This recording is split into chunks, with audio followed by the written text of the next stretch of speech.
When did you realize that your parents were master criminals?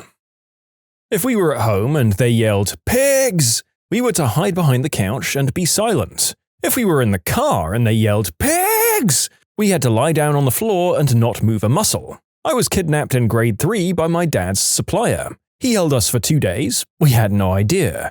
My sister and I met him before, loads of times. When he showed up at school and said our parents were on vacation and to go with him, we did. They had soda and Oreos and a puppy and a Sega Genesis, and it was the best weekend of my life.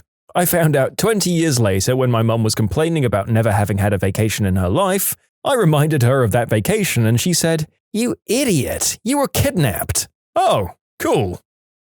My blood father was a substance dealer and he often came home with some really nifty stuff. I later found out it was stuff he got from people who didn't have cash on them but still wanted to buy. I think the thing I feel most guilty about was a Game Boy Advance I was given that we'd either only have for a little while or have forever. And when he said that, it was usually forever. It had a heap of games with it, and I went through and started new games on all of them, erasing the existing save files. Well, he took that one back after a month, so I guess whoever it was paid up, and I feel really sorry for that kid. Mummy or Daddy had needed a fix and used their Game Boy Advance as collateral, and when they got it back, all of their saves were gone. I was only a kid at the time and didn't really know the context in which I was handed the thing, but I know it belonged to a kid since there were quite a few young child learning game cartridges alongside Mario and Pokemon.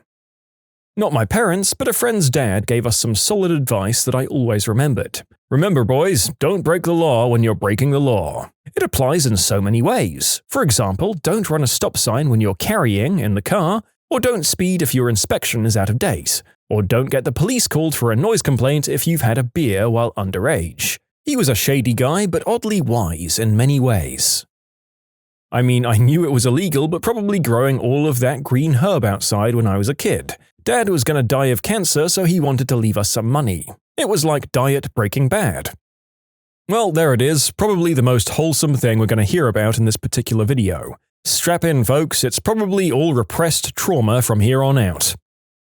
My mum and dad are trained artists, and they would frequently counterfeit things like parking permits, coupons, doctor's notes, among other stuff. It was wild. Ours made us blow into breathalyzers so they could drive. My mum was the dealer. There are so many things I could list, but I'm on my phone, so just a few things off the top of my head. Smoking herb. When I was about 4, I chased my mum through the Woolworths pharmacy, shouting, "Mommy, Mommy, you dropped your special cigarette. Don't you want your special cigarette?" She hurried me out of there, shushing me, and I got a big talking to that afternoon. She also snorted white snow. I was in the 2nd grade when I got sent to the principal's office for teaching my friends how to make lines with salt and use part of a straw to snort it. My mum was real angry about that. We got told not to talk to cops or any straight people. I didn't know why at first, but I lived in terror of straight people. I got congratulations for making it through FBI questioning when I was probably 6 years old when they raided our land. SWAT teams are real scary. She taught me that bras and women's chests are great for smuggling. Cleaning out stems and seeds is a fun summer job. Don't say anyone's name on the phone. These are just a few things I can immediately recall. Oh, and I forgot to add how every now and then people in our circle of friends would move far away and change names, and we weren't ever allowed to call them by their old names. Mum also made us believe that morphine was an excellent pain reliever for almost anything. Which is true, but for a 6-year-old, maybe just a little Pamel or Tylenol for a headache is better. My dad was a tow truck driver, and he'd always bring me little presents as a kid that he got out of people's tow cars. As far as I knew, if someone knew their car was going to get towed, they took everything they wanted out of it, and the rest was fair game. Holy crap, same. My parents owned a repossession business when I was a kid. That's how I got my first computer. Someone had just left it in the car. Reading this thread makes me wonder about their business as a whole. My impression has always been that it was a legit business, but that my dad had just dodged taxes and eventually got caught. Now I'm thinking it's possible it was a front of some sort.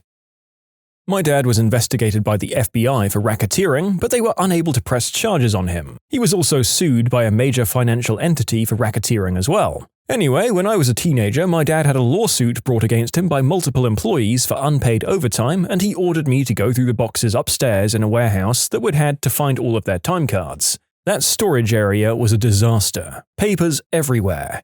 No matter how hard I tried, I couldn't find them, so I told my dad that it was no use, the time cards weren't there. My dad then yelled at me, telling me that he needed those time cards, and said that all of these people were trying to rip him off, so if I had to, just make up the time cards for them so that they were working 40 hours a week with no overtime, but don't bother telling him about what I did to get the time cards when I had them. I just had to have them for him one way or the other.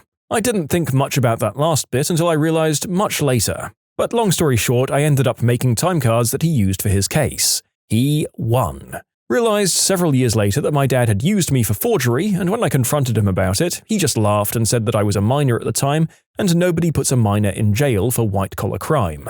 I've run into some of those employees since then, and when they accosted me for being his daughter and how they'd want to punch my dad, or worse, if it was him they ran into, I've always confessed this to them. Ironically enough, they've all said that they'd punch him on my behalf too, because the fact that he used his own daughter annoyed them even more. And about the racketeering thing? He loved laughing about that and calling himself a Don.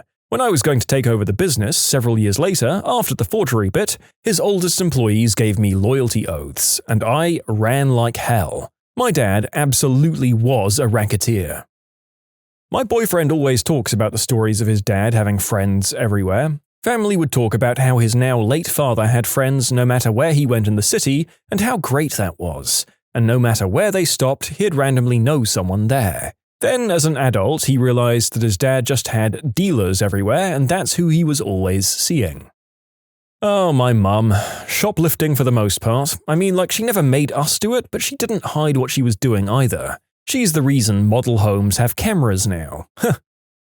My dad stole a few things in a sneaky way so my brother and I would have one each. In one instance, for example, he bought a Game Boy game. He brought it back to the car, removed the cartridge, and took it back into the store saying the case was empty. He did the same thing with those Pikachu Tamagotchi things.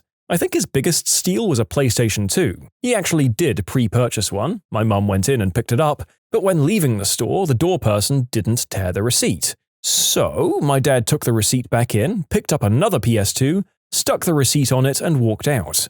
The door person tore the receipt this time, but obviously didn't pay attention to the time of sale. Dad also ran a huge, quote, business of installing chips in PlayStations so that they could play copied games. He'd rent games, burn a copy, then sell copies to other people. We had a whole library and catalogue of copied games, and Dad had quite a few customers. Looking back, I see how dodgy it was and why he told me not to tell too many people about it. My mum was put on house arrest for substance charges, had an ankle bracelet and a breathalyzer device that would go off at random times of the day to make sure she wasn't drinking. We had to have a whole separate landline for this purpose. As she got further into her house arrest, she'd start to really try to pull sly crap and take gambles on when her random screenings would be. She'd make me take the breathalyzers, and I think once or twice she even had me pee into a cigar case that she was planning on stuffing up her you-know-what to fudge the test. My memory is pretty hazy. The irony of all of this is that she got nabbed for failing a substance test, claiming that it was after getting Novocaine at the dentist's office. This was like 20 years ago, so I don't know if that was possible back then. If it was true, then it's hilarious because she felt like she didn't deserve to get caught, completely ignoring the fact that she did deserve to get all the other times she pulled her shady tricks. You know, it took me a long time to get over my confusion that not everyone at my school knew all of the police officers by name during the DARE program. It was a small town. Not because someone in my family was a cop, but because I thought they just showed up at everyone's houses all the time, just like me. It's funny how we assume everyone lives similar lives when we're kids. Oh, aside from all the really dark and permanently affecting implications of the stuff we're getting here, there's something so very cute and pure about this one, in a heartbreaking way. I thought the cops came and looked at everyone's house from time to time. Doesn't Officer Brian make sure your room is tidy too? My family did a lot of petty, trashy crime, like shoplifting, theft, muggings, substances, among other stuff. I thought it was normal for adults to just kind of go to jail every few years for a day or two, until I was 10. Now, my stepdad is out of my life, and my mum is too old or ill to do anything particularly bad. But my dad may have helped finance a district attorney's election, which has saved him mountains in legal fees for himself and the working girls he frequents. I don't know, and probably never will know, what my parents did. However, we'd leave the house at nighttime and go drive through certain parks. Occasionally, my parents would panic and tell us to hide. We had to crawl onto the floorboards in the back of a tiny Buick. My dad came home with injuries sometimes, and my mum always said he fell. And finally, in that particular town, they hated the cops. They claimed they were all corrupt, and maybe they were. I don't know. You can submit your own stories to be featured here on the channel. The story submission link is in the description below. And if you want to listen to some vibey music in the background, check out easymode, also linked below, and subscribe. My parents would often get me to answer the phone as a young kid, like 4 or 5 and older. Anyways, the people on the phone always asked if Jones Mollusk was there. My parents would coach me to say, "No, Jones Mollusk lives here. I don't know who that is." Well, as a kid, I really didn't have a clue who Jones Mollusk was because my dad was always just Dad or went by his nickname. I didn't click for years that that was actually his name. I guess I helped my parents evade a few debt collectors and God knows what else. Also, me and my sister used to go play Barbies in Daddy's clubhouse. It was our favorite place. Dad built it himself in our backyard, and they even had a big bar and pool table. They bought a velvet couch for me and my sister to play on while Dad played pool and visited with all of my uncles. Dad always called it his clubhouse, too. So when people asked where my dad was, I'd say Dad was probably in his clubhouse. To which my mum would always get so mad at me and I'd be so confused, because that's what Dad said, and everyone else called it that too. But I wasn't supposed to talk about it, apparently. Yeah, so my dad was in a biker gang. And let's see, there's probably some more stories from his wacky life. When he took us places like the aquarium or amusement parks, he always used to try and get us in cheaper. Well, one thing about me was that I was always a really oblivious child. This both helped and hurt him, such as those phone calls I talked about. I mean, I legitimately didn't know who Jones Mollusk was for years, guys. But in some cases, it also backfired. So once my dad was trying to get us into a park or something, and he lied about my age to get me in cheaper. Insulted immediately, I puffed up and said, "Dad, I am not 6, I am 7. Cue the eyebrow raise of the attendant and my dad puffing back, "You're fricking 6. Good times. I can't remember if we got in cheaper or not. Probably not. He was so angry. Afterwards, he told me, "If I say you're 6, you're fricking 6. Eyes roll. Dads are weird, I thought. My dad also hated cops growing up. He used to call them effing pigs. He'd always made snide remarks about cops just eating donuts and generally being useless. He'd get stopped a lot by them. I guess they knew about him and his general associates. Anyways, one day we stopped at a Wendy's and Tim Hortons split restaurant. Now, if you don't know, sometimes restaurants share a building together, and in this case, we were only separated by a short wall to the other side of Tim's. We were waiting for our burger, and me being like 4 or 5 whatever, I was up on my knees looking over the partition. Well, there on the other side was a table full of cops. I remember feeling shocked and suddenly exclaiming very loudly, "Dad, you're right!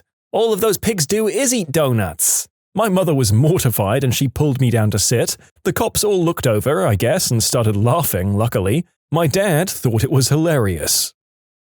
My dad was a mechanic. The things that stick out was when he had charged for a new replacement part and then go to the local junkyard and get the part from there instead. If the customer asked up front, he'd be honest and offer the 2 options. The junkyard part, which would be cheap but likely reliable, or a new expensive part with a warranty. If they didn't ask most of the time, it was a junkyard part. Rarely got in trouble or called out since his prices were just a fraction of regular shops. Oh, and I guess the other main shady part was that he wasn't a legit, certified mechanic and most business was cash or under the table. His apprentice is now my mechanic and he learned from my dad's mistakes. He provides receipts, boxes, and shows me where he installed the new part, and it's always shiny and new, minus obvious grease handling and installation marks. Substances. I had no idea they were illegal until I was a lot older than I should have been to understand they're illegal. My father was a grower and distributor to a well-known motorcycle club he was a part of. We grew up running around Mary J. Fields. I slept on a couch most of my childhood because all of the rooms had been converted into hydroponic setups. Our roof space was converted into storage where it was just garbage bags of the stuff, around 100 to 150 square meters, all stacked up on top of each other. And there was other stupid stuff too. Apparently owning unregistered weapons is illegal, and you need a driver's license to drive a vehicle. It was normal for people in my family to be in and out of jail. It was normal for most of them to have some sort of criminal record. We were always taught to not respect cops. For example, when my dad found green herb in my 16-year-old sister's car, instead of reprimanding her for having it, he reprimanded her for how easy it would be for the cops to find it. We were always watching mob movies and my dad would just gush about how classy and cool they were. It's just little stuff like that mostly, nothing super outrageous. I used to be told that everything was okay as long as you don't get caught. They kinda said it like a throwaway phrase, but I really took it to heart. It gave me a real lack of respect for any authority at all, and made it seem more like a game than real-life consequences. I'd do illegal stuff just to get the rush of wondering whether or not I'd be caught. Once I was caught, I'd just shrug and act like their winning didn't bother me. Kinda like their punishment was just them gloating about me getting caught. A family friend was in the import-export business for gemstones. I didn't realize it could be illegal to transport gems across international borders. We'd have gem parties where a dining table that can sit 12 would be completely covered in bowls of gems and jewelry to buy. Same as Tupperware parties, but for gems. Some stones my parents got appraised shocked their jeweler. Super rare colors of different stones that they'd never seen before. That one friend has gone legit and owns some mines in Africa now. Ugh. So legitimately probably the most evil person in this video. I can get being desperate or not being able to see another life for some of these people, but I'm willing to bet there was certainly conflict diamonds at that table, and that's a real conscious choice to invest in a human rights violation. I never knew we weren't allowed to drink at the local fair. Mum used to bring beer in a cooler when we went. I continued to not know until I was 21 and a cop stopped me when I was walking around with a beer in hand. Oh boy, this is bringing up very specific memories. My dad never said explicitly what he was doing was acceptable, but he certainly didn't tell me that this was wrong. Between the ages of 5 to 7, I'm not sure about the specific timeline on this, my mum was often working in the evenings while my dad was sporadically around. One night, while my mum was gone, Dad gathered me to go on an adventure. Usually this meant driving around the city and looking at stuff. Well, Dad pulls up to a hospital and parks. He sits with me in the car and gives me a script saying that we recently moved there. A lie. And that he had hurt his back while moving boxes. A complete fabrication. I play along because, hey, it's my dad, and sure, whatever he says goes. Any other specifics from that night are pretty hazy. I think he managed to talk his way into some sort of painkiller prescription. This was in the early noughties, so opioids aren't as visible as now. My dad has been in successful treatment since then, but man, that's a big memory that stands out for how messed up my younger life was. My dad's no serious criminal, but petty in every way, including the crime he commits. I was basically taught to play dumb, act like you belong, and you can do whatever you want. We snuck into VIP lounges, other people's buffets and parties at restaurants and events. He once lied to a ticketer at a movie theater and got mad when they couldn't find the tickets he ordered online. He had not ordered tickets, but there was a huge line and he didn't want to wait. We got in for free and cut a huge line. Also cut lines at Disney World and other sorts of places. I'm now very embarrassed when he does things like this, and would never act this way myself. I think I might have always been uncomfortable with it, which is why I so detest it now. But it's something that's always in my mind, like some sort of dark superpower I might have. To use it, I just have to stop having self-respect. Quite a few things. As a bit of backstory, my biological father was convicted of murder, got away with another murder through claiming self-defense, I've got no clue if that was true, and apparently had a third murder that he never got caught for. He would steal constantly, from people to things inside of stores. One of my earliest memories is wanting this super cute pink hat. I believe I was around 8. He put it on my head and told me to just walk to the car. I remember asking about paying and he said, "Don't worry, just walk." So little old me walks to the outside doors with her heart pounding, and the alarm goes off. I freeze and run back to my dad that was still shopping. The first lesson I remember I learned? You just need to keep walking when those alarms go off. He died a few years back. My brothers and I are decent people. My brother is a great dad, despite the example set for him by his dad. I grew up in a relatively hostile environment. So many people come up so much worse, so I'm not really complaining. In mine, my mum had a bunch of boyfriends. Most were cool, some were garbage. Nice ladies came to talk to me at school sometimes, and after the first visit, my mum coached me pretty hard about what to say. She definitely taught me that beer was just soda that grown-ups drank that only tastes good when you're grown up. So, "he drinks a lot of soda" came up a few times. Again, really not that bad, but come on, Ma, what the frick? I have fond memories of hanging out in the shed with my parents, me playing with my dolls and them harvesting their money trees, green herb being strewn all over the floor and hanging from the ceiling, the leaves made into a little bed for my Barbie to sleep in. There were a lot of weird things I didn't think much of as a kid but realized were messed up as an adult, like how our family moved 13 times in 15 years. I just assumed people got new houses all the time, and how sometimes I'd go to the freezer for some ice cream and find stacks of cash in the containers. Just weird stuff like that.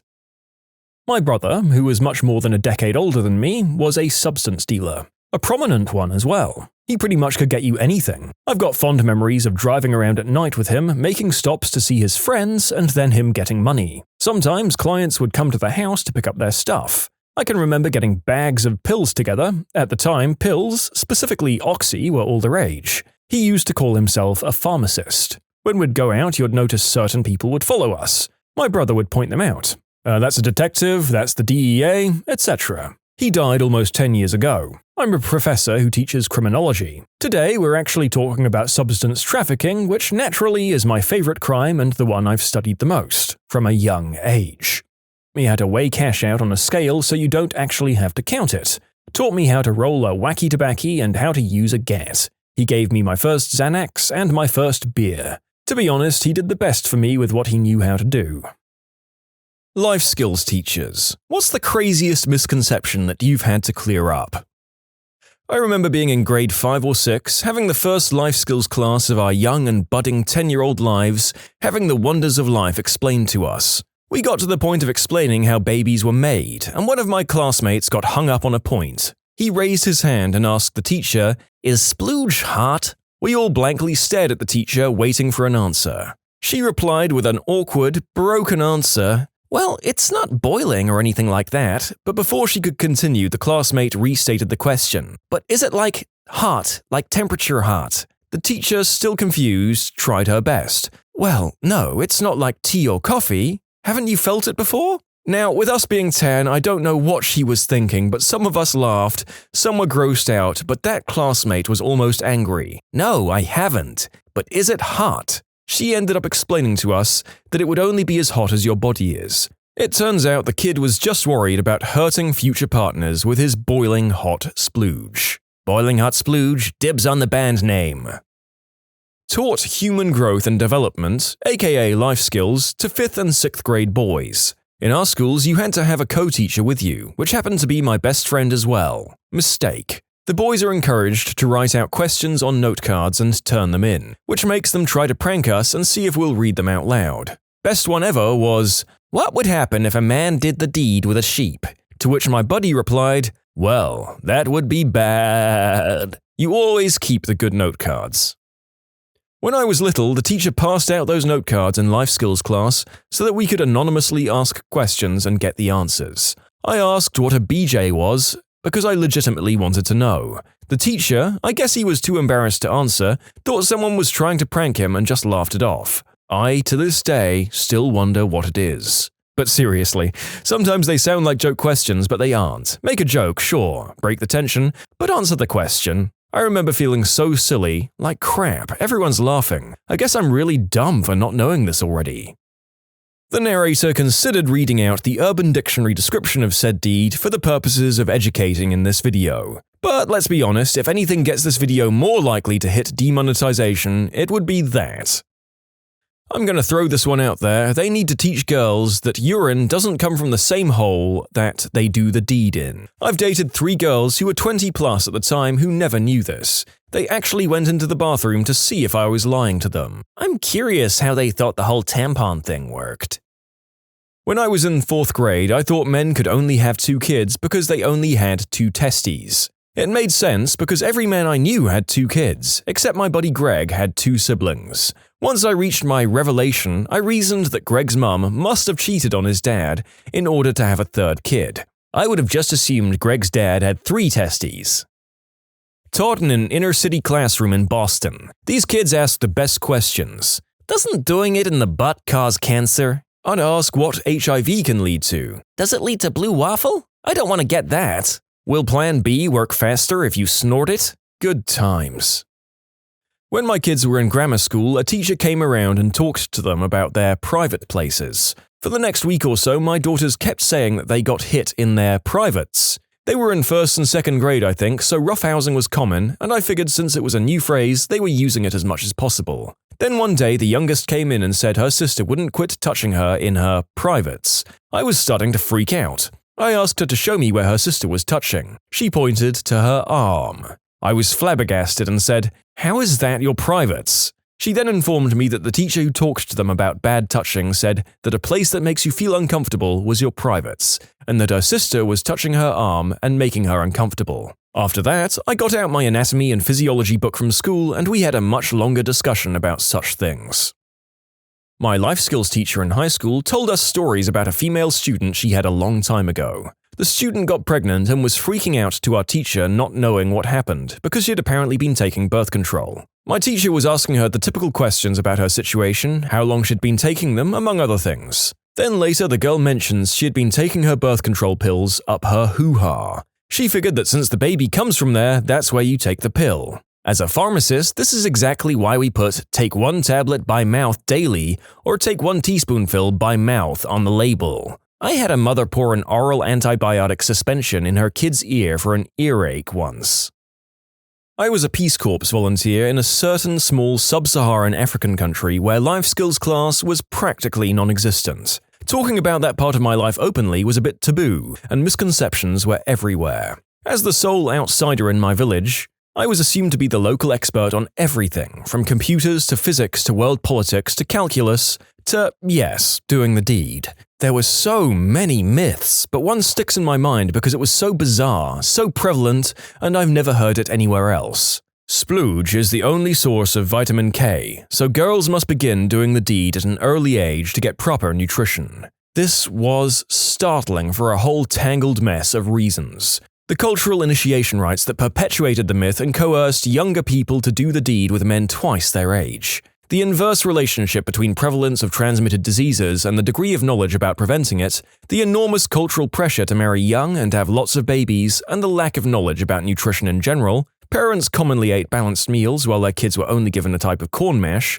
believing that this was the only thing necessary to help them go strong. Basically, my students were already stunted from malnutrition, facing a lot of pressure to have to do the deed, and laboring under mountains of misinformation about the deed. But then there was this additional myth telling them that they needed to start having the deed without protection as soon as possible so their bodies would develop normally. I held talks at my school to combat this, taught them how to put protection on correctly, and gave some additional talks about nutrition for good measure. Oh man, the discussions we had. I'm no life skills teacher, but I went to a very sheltered private school that did not teach basic life skills. It only went as far as covering puberty, so parents had to fill in the rest. And then my mum effed it up pretty badly. She started by describing the male anatomy, wang first, then ballsack. But she never said the word for that organ again, only it. It gets so hard it can go inside a woman. And the whole time, having never seen what an adult member looks like, I assume she means the ball bag goes into the hoo-ha as well. And since I'd only seen a baby eggplant from daycare where the ball bag was actually bigger than the eggplant, it made sense. I thought this for several years until a friend cleared that misconception up. I was also unaware of thrusting. I thought you just put it in and waited a bit. I'm not a health ed teacher, but back in 8th grade I saw a girl crying in the ladies' room. I walked over and asked her what was wrong, and she told me she was bleeding down there and she legitimately thought she had internal damage and was dying. I had a friend that this happened to. She hid the bloody undies for months and was convinced that she had dropped dead at any time. Fortunately, I was in Girl Scouts and they were pretty good about letting all of us know what to expect. I'm a development support worker at a treatment home for dual-diagnosed teenage boys. As my co-workers and I basically raise these kids, we regularly field life skills questions. When I was pregnant, these were my two favorites. So when the baby's big enough, you'll just poop it out, right? Is it a puppy? English teacher here. Okay, not life skills, but you'd be surprised about the blurted statements during the Romeo and Juliet unit. So I had one girl who honestly believed she couldn't get pregnant if she didn't climax. Had one boy who thought that humans basically stopped growing hair down there in the 1980s. The poor guy actually thought he was going to be ridiculed in gym class. Freshmen are sometimes horrifyingly underinformed. Believed that you could get acquired immunodeficiency syndrome by being gay, not having unprotected intercourse, but just by being homosexual. My life skills teacher only misinformed my health class further. Told us you have a 90% chance of getting an STD if you have premarital woohoo, women can't have climaxes, so it's not worth doing the deed if you're a girl. Adult magazines and websites cause men to be abusive. Ugh. She started the class by asking, "Raise your hand if you think people who have done the deed before marriage are going to hell." I went to a public school in Alabama. obviously. And literally nobody was surprised. Still, the story was posted 10 years ago. I wonder if there has been any more progress in that particular area, or if we're still more or less at square -1 in that state. The misconceptions that I, as a 25-year-old female life skills teacher, would not A. consider going to prom with you, or B. share my personal bedroom history with you. I've also had to disprove the following notions. That men can't get transmissible diseases. That blue waffle is a real common transmissible disease. That you can't get pregnant if you wash yourself down there after doing the deed. That you can't get pregnant if you drink a lot of Mountain Dew. That if you take all of the birth controls, pills, Depot, Implanon, etc., at once, not that any doctor would give them all to you, you're uber protected from pregnancy. Oh, and a really common one, that 2 rubbers are better than 1. And on and on and on. Mostly I spend a lot of time answering really basic but highly personal and potentially embarrassing questions from my anonymous question box. My friend goes around high schools to give talks and answer questions about doing the deed as a teacher to 16-year-old girls. A girl began to cry once and told the teacher, and the whole class, that she was a hermaphrodite. After calming her down and explaining it all, she agreed to answer more questions for those curious. Turns out she was just talking about her fun button and thought it was a tiny male member. Needless to say, my friend handled it so well, but the girl probably had to change schools afterwards. I know of a girl who didn't know where babies came from. This was a friend of mine's cousin who was pregnant, but her mum had always had C-sections with her kids. So when she was told about the natural method of birthing a child, she freaked out. Well, it comes out the same way it went in. You've got to be joking. How can a woman get to a stage in her life where she's pregnant and not know? Before C-sections, we just kind of popped out. They even made a dramatic documentary called Alien.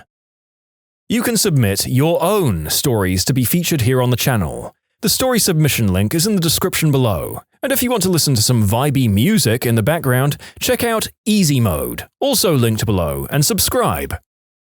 Well, kinda related. When I was little, I thought that maxi pads were meant so that a woman could pee themselves whenever they wanted. My dad and I were watching a commercial and I went on a tangent about how gross that was. He looked at me funny and said it was time we had a little talk. I was in a public bathroom in a large restaurant with my mother when I was approximately 10. As I was washing my hands, I noticed that there was a large metal dispenser on the wall for tampons $1 and napkins $1. As my mum was exiting her stall to come wash her hands too, I exclaimed, "Why would anyone pay $1 for a napkin when there's free napkins at their table?" I heard a lady in her stall snicker and my mum was a bit embarrassed. I knew what tampons and pads were, but I didn't know that napkin was a polite term for a pad.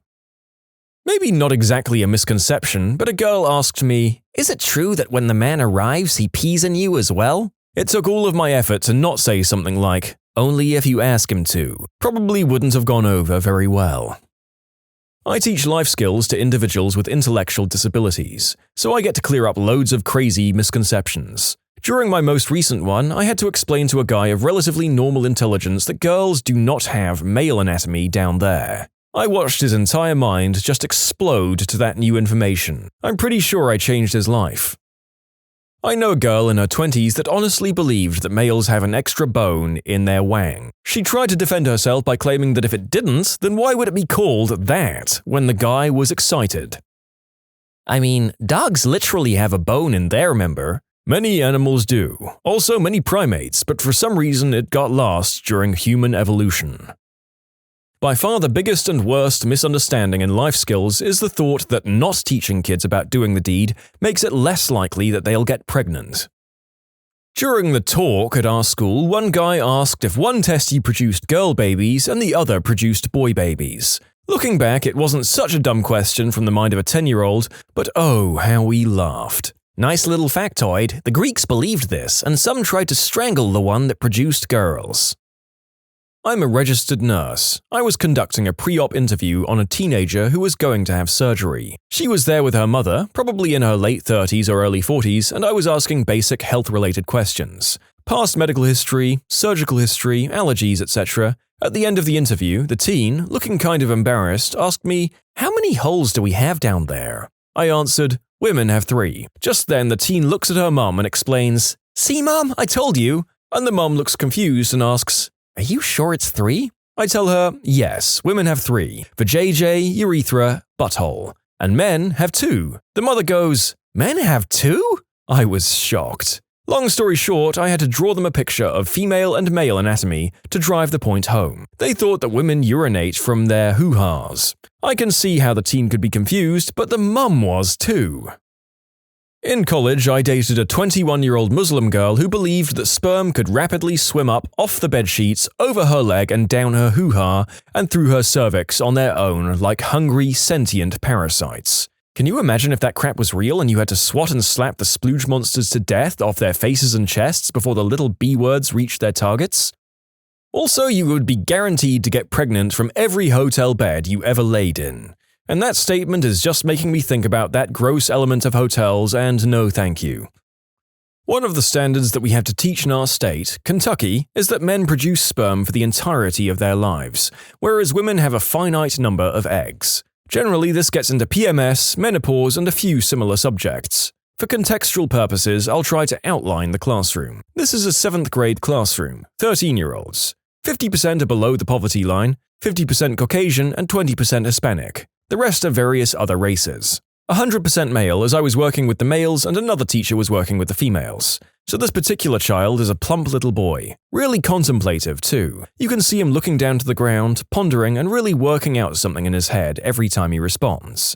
So after I explain how older men can have babies, but older women cannot, he just asks, "So you're telling me an old wrinkly man can have a baby?" To which I affirm, yes. So the kid is just staring down, thinking for a while. After about a minute, he looks back up and says, "So if an old wrinkly man has a baby, does that mean the baby has wrinkles?" I honestly just about lost it. Then we had a conversation about how people being shot do not produce bullet-resistant babies. Also, every class for some reason responded with my question of, "What's the one way to not have a baby?" in the same gosh darn way. "You wear 3 rubbers." Like, what the heck?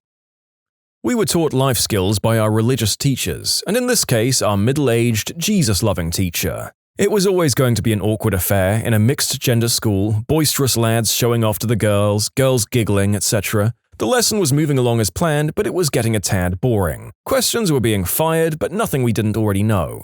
Then the teacher had a brainwave, giving everyone a small piece of paper and asking us to write an anonymous question if we wanted to know something but were too afraid to ask. Within seconds, half the class is scribbling away. The papers go into a box and are picked out one by one. "What is this strange buzzing wand my mum has?" Quite a tame one, and the teacher was able to reel off a vicar-friendly answer, but it got progressively uglier. What's a BJ? What's prostate massaging? What's felching? It's worth noting that this was around 1994, so the internet was not an option. The teacher was backed into a corner, armed only with a book and a very basic knowledge of the deed as a reproductive tool. Lots of stuttering ensued. Watching a middle-aged woman explain to the class the finer points of manual stimulation still makes me raise a smile. I'm a teacher, but not normally a life skills teacher. My state is abstinence-only education, and so most of the life skills is limited at best. This may explain a 9th grade class I had 3 years ago with 4 mothers in it. Anyway, one of my students was convinced that if you jumped up and down after you had done the deed, you wouldn't get pregnant. Without using any words that would make me blush, I told her unequivocally that she was wrong and to not try that at home. Then another student raised her hand and essentially asked about the pull-out method. She didn't know the terminology. I told her again that was not a really reliable method, especially with teenage boys. Then a third student asked about doing the deed when you're not ovulating. She actually asked, "What about having fun during some parts of the month and not others?" I explained that teenage girls may or may not have a real reliable cycle, and being even a day off the rhythm method could result in pregnancy. Finally, after towing the company line, the only foolproof method is abstinence, and in the absence of abstinence, take care of yourself, a girl in my class sighs and says,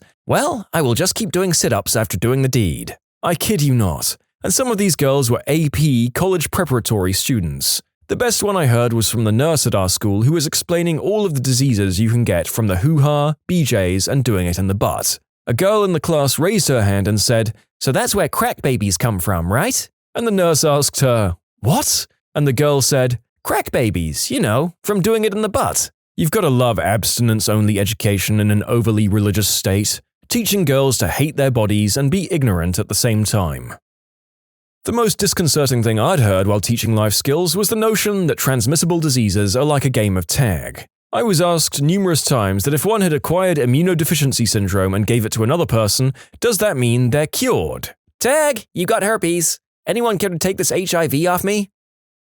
So I'm not a teacher for this subject, but my little sister was 13 and my brother had just gotten married. I mentioned to my sister that I thought it was weird that my brother is going to the same cabin as my father had for his honeymoon with my stepmom. My little sister said it wasn't weird because doing the deed is only for having babies, and since my brother didn't want kids for 5 years, they wouldn't be doing the deed, and that my dad was too old to have kids, so they also never did the deed. Explaining to her that there are more reasons for doing the deed was awkward. Also, my sister-in-law, until she was 16, thought that doing the deed meant you laid side by side and the sperm crawled out of the guy's belly button and into the girl's belly button. We were all homeschooled and Christian. In case anyone's wondering, my mum never gave us any kind of growing up talk. No birds and bees, no puberty, nothing. She did put a copy of The Care and Keeping of You under my door with a note saying I should read it. It is an American Girl Company book on your changing body. Bras appeared in my drawers, but nothing was ever said. There was a steady supply of sanitary products, but I never even told her I got my period, I just figured it out.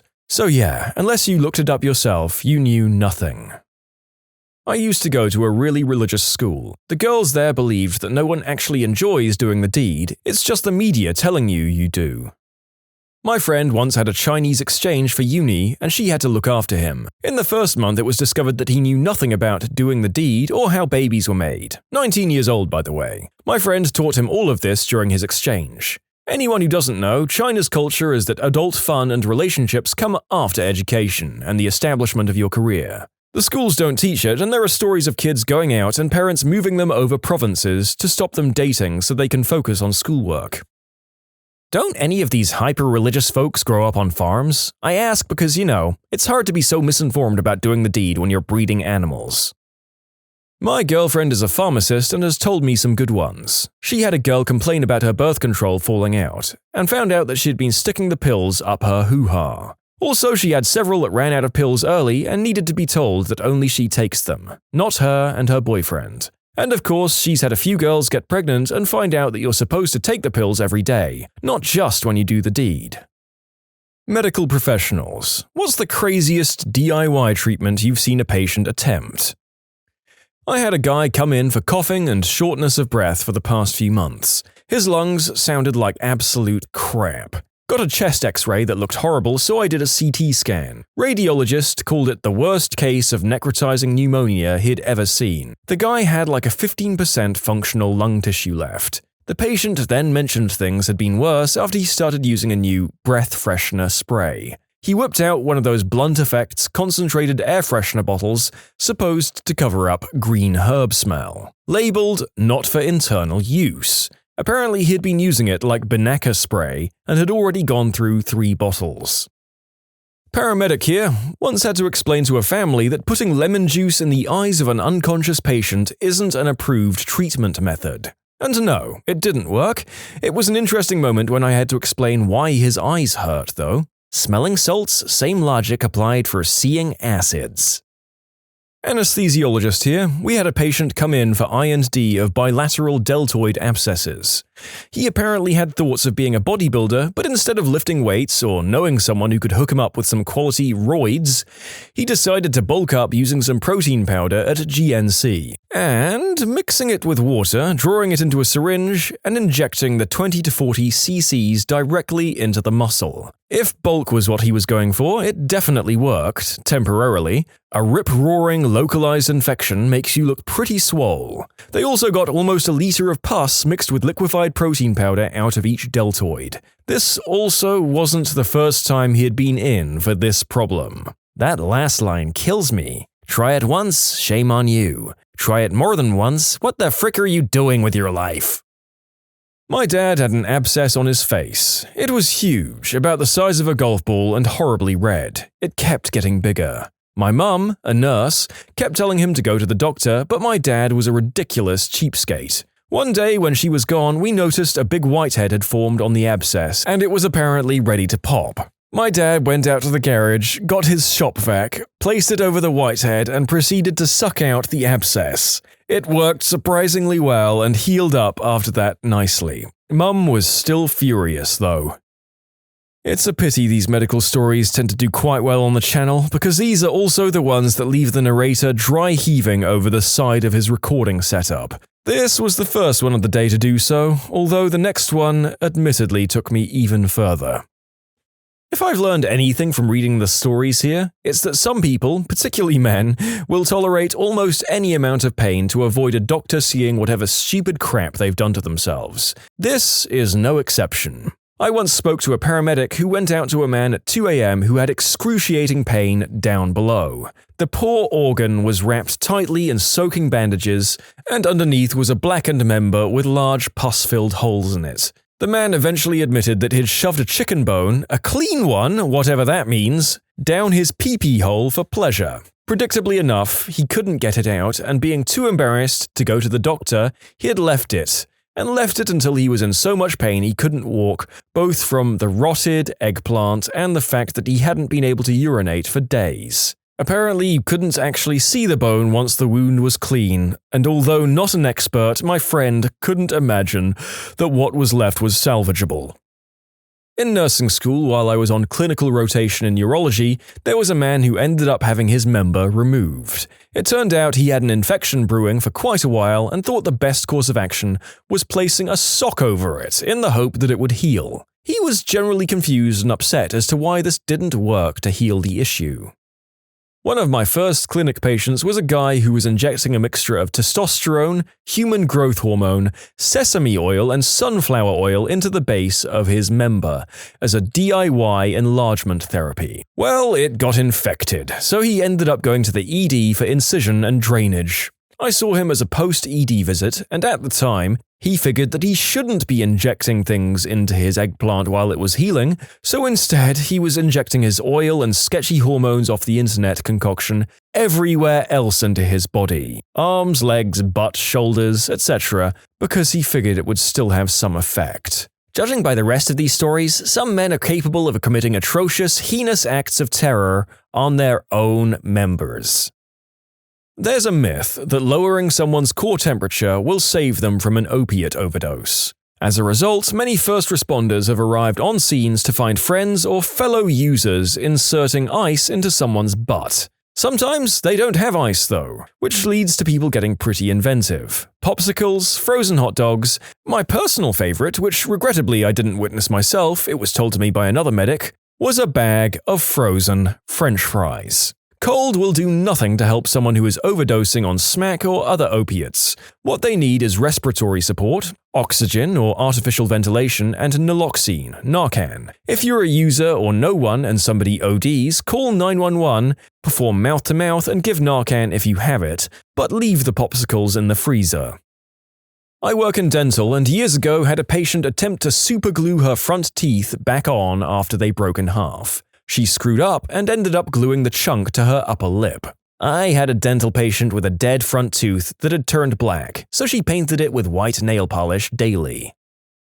This happened when I was still a med student doing a rotation in the ED. The patient comes in and is pretty vague about his actual complaint, something about head pain, but he looks just fine sitting waiting to be seen. When I finally get to see him and ask what actually happened, he removes the hat he was wearing and a chunk of skin about the size of my hand literally flaps off his skull. This man managed to basically scalp himself, and apparently it had been like that for 3 days. According to him, it was caused by falling in his bathroom and hitting his head on the toilet. He had been previously duct taping it down or using the hat to hold the skin on, but it wasn't sticking well, and that's when his wife convinced him to come to the hospital.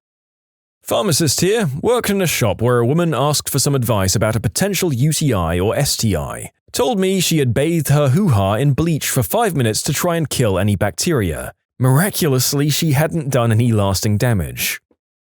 An old lady told me the rain hurt her arthritis. That's reasonable. She also swore that dog spit had healing properties, so she let her dogs lick her feet when she felt it coming on. She then wanted to show me a video of said dogs licking said feet. I swiftly and politely declined. Adult patient had gas and poked a hole in his belly button with basically a knitting needle to release it. It didn't work. He actually came in for the ensuing infection in his belly button. Oh God. I don't know what age I was before I came to the conclusion that poking holes in my body's organs was a bad idea, but it was at least a decade earlier in my life than this gentleman. The young narrator was a moron, so what does it make this man? I work in oncology pharmacy. I had a patient die of totally treatable chest cancer because they decided to treat it with mistletoe instead of chemo, all because Suzanne Summers did. Yeah, the Thigh Master Lady. Don't take medical advice from the Thigh Master Lady. The most heartbreaking thing I've seen is a desperate husband bring his wife in at death's door. They were young with 2 kids under 10. She had been diagnosed with breast cancer and didn't like what her oncologist was telling her. To be fair, that crap is terrifying. She then left the UK, so all of the chemo and surgery that was free at the point of access, and followed the alternative practices recommended by some witch doctor in her own country. By the time her husband dragged her back, she was too far gone. Had spread to too many organs, trouble with breathing, groggy, seizures from brain mets. I work in ED. I don't know how oncologists and palliative care teams do what they do. Of all the horrible traumas I've dealt with, this is one of the most upsetting cases I've ever picked up. A little late to this thread, but I have a weird one. A patient was told by her doc that she had low magnesium and should consider supplements. Not uncommon. Instead of getting MG supplements, she ate an entire tub of homeopathic volcanic ash and completely destroyed her electrolyte imbalance and ended up in ICU. We admitted her as a pharmaceutical overdose, so poison control automatically follows up with you. It was hard to explain to them. It was probably naturopathic, not homeopathic. I don't know enough about specific differences. Think of a tub of protein powder, but volcanic ash. Her husband brought it in for the poison control report. You were supposed to mix in a scoop with water for the health benefits. She ate the whole tub and had a seizure and wrecked her kidneys. The activated charcoal and volcanic ash vomit that was all over her when she came from emergency was a B word to clean up. A mentally delayed woman came in septic to the ED. We did x-rays, blood cultures, urine cultures, the works. Finally found this weird image on her pelvis film, and we had the gyn come in to do a pelvic exam. They pulled out this blob with bones in it. Y'all, I swear to God, it was a decomposing frog. She put it in her hoo-ha for safekeeping. She got toxic shock syndrome from a frog. Ribbited for her pleasure. My boss is a nurse practitioner. I asked her what the worst thing she had witnessed was. She continued on to tell the story of a man who had stapled his ball bag together onto his body after slipping with the razor. He had had it that way for days, metal holding his poor testes in place, infected and gross as you'd expect, before he came in to a professional. Later admitted his ex had attempted to castrate him. The organs lived, never fear. You can submit your own stories to be featured here on the channel. The story submission link is in the description below. And if you want to listen to some vibey music in the background, check out easymode, also linked below, and subscribe. A guy came into the ED because his leg was swollen. I'm talking like twice the size of his other leg. It turned out that his 4th and 5th toes were getting caught on his sock, which to be fair sounds kind of annoying. So he cut them the frick off with scissors. And then, surprise, it got infected. And he waited, and that's how he lost his entire fricking leg. Had a young teenager with sickle cell disease who had been in the hospital for around a week, already who decided to manage his pain himself. This was a few years ago, but I caught him pretending to take his meds. He would cock his head back and gesture that the pill went into his mouth, but really he either kept it in his hand or he threw the pill behind his back and landed somewhere in his bed. He was also quite a talker, which I then assumed was a tactic to try and distract me. I kept seeing his odd behavior and caught him doing this 2 to 3 times by the middle of the shift, so I was definitely onto him. He had a PICC line, which is essentially a long IV where the tubing goes all the way to your heart, in his left arm.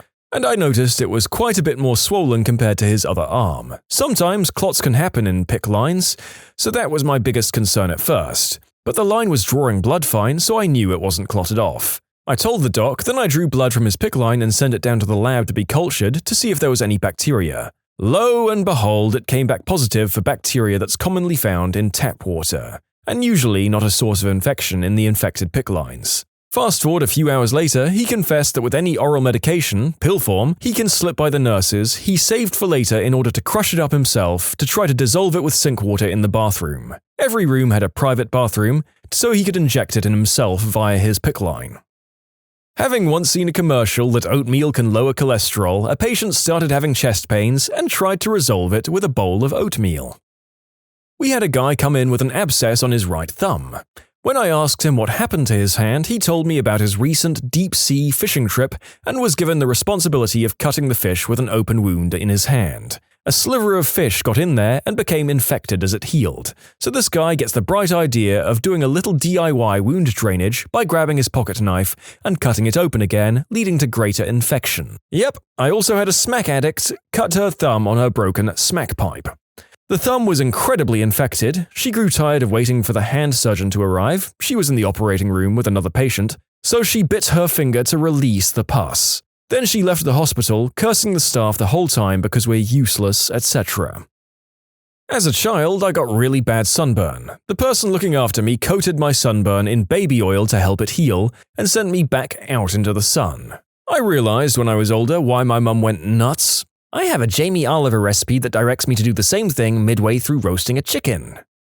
My mater would have literally murdered if someone did that to one of her kids.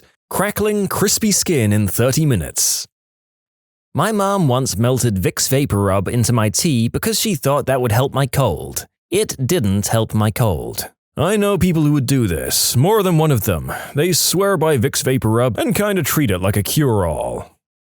My neighbor came over to borrow a chainsaw. I noticed he had a thick bandage around his arm and asked him what happened. He said he fell out of a tree last week and cut his arm. I asked if he got stitches and he said he just wrapped it up and his family was praying over it. About 4 days later, I saw his wife, and she said he was really sick and may have the flu. Came to find out he had septicemia and was dying. He died a week later of kidney failure and sepsis. Putting an adult fun toy up the butt to better reach another, larger toy. Patient used to get hard-ons in class and it embarrassed him so much that he used rubber bands to prevent it. Ended up killing the tissue in his eggplant and now he needs a catheter for life. A man who'd accidentally sliced his leg open at his workplace. He obviously figured that as surgeons use staples to close wounds, he'd cut out the trip to the hospital and DIY it, with an ordinary desk stapler. Arrived in ED with a pus-filled wound with the odd discolored staple hanging off it some days later. I am not a medical professional, but my father-in-law had severe skin cancer. He basically had an open sore on his back for several years that bled and bled. We never knew about it until one day we saw a pancake-sized crater through his shirt. Went to the hospital finally, and they basically said he had cancer through his entire body at this point. His response was that he thought it was a cut that wouldn't heal and put gauze and neosporin on it. Since folks are curious, yes, he is still alive, but they didn't give him much time left. They managed to treat the wound, but the cancer spread into his organs and bones. The sad part is it could have been avoided if he just went to a doctor years prior. But that is unfortunately the common mindset in a lot of older folks. White bread soaked in milk placed on an armpit abscess to draw out the infection. They needed an IND and a couple of weeks of IV antibiotics by the time they got to us. Either that or the guy who crashed his motorbike, scraped his leg all to heck, and then decided the best course of action was to self-cauterize it on the tailpipe. Wow, stupid or not, the tailpipe guy had a set of brass ones on him. When I worked in the ER, my colleague had to see a guy with an ear problem. He had something stuck in his ear and had been trying to get it out. This wasn't a new thing, he had been trying for some time. Turns out he'd completely removed his tympanic membrane, and the bits that were stuck in his ear and that he was trying to pick out with cotton buds and hair clips were his ossicles. Enjoy! Had a patient come into the ER with a makeshift bandage on his shin. He'd fallen on rocks while hiking and had left a 3-inch long, half-inch deep gash in his leg. I go to pull the bandage off, and as I'm peeling it away, I notice the skin is completely black, and there's dark chunks of fungus falling out of the wound. It looked necrotic, like it had been left alone for a week. I look at this guy like he's crazy as he tells me the wound is only a few hours old. He's pretty proud as he explains that he created a makeshift poultice by chewing up leaves and moss, mixing it with river mud, and stuffing it into his leg. That's what all the black mossy stuff was. Hint: don't do this. My grandpa thought a leg discrepancy was causing my back pain, which was causing spasms. He put several pieces of cardboard in my shoes to try and even out my legs, which were already even. He also thinks black beans cure everything. My dad thought those pesky spasms were a pinched nerve, so he'd take me to the chiropractor, his girlfriend, to get my neck cracked whenever it happened. Seizures, people. They were seizures. My stepfather thought he had a boil of some sort on his arm a few years ago. So he did what any middle-aged dad would do, cut the sucker open and poured hydrogen peroxide on it. Turns out it wasn't a boil but a form of skin cancer. Also turns out that hydrogen peroxide doesn't do much to help with melanoma. After a lot of one-sided discourse, he went to the doctor to get it checked and treated. He's now cancer-free. Good God, how is this man one of the most sensible people in this entire grouping? I'll take this as an absolute win over the many, many men in the earlier stories who no longer have usable reproductive organs.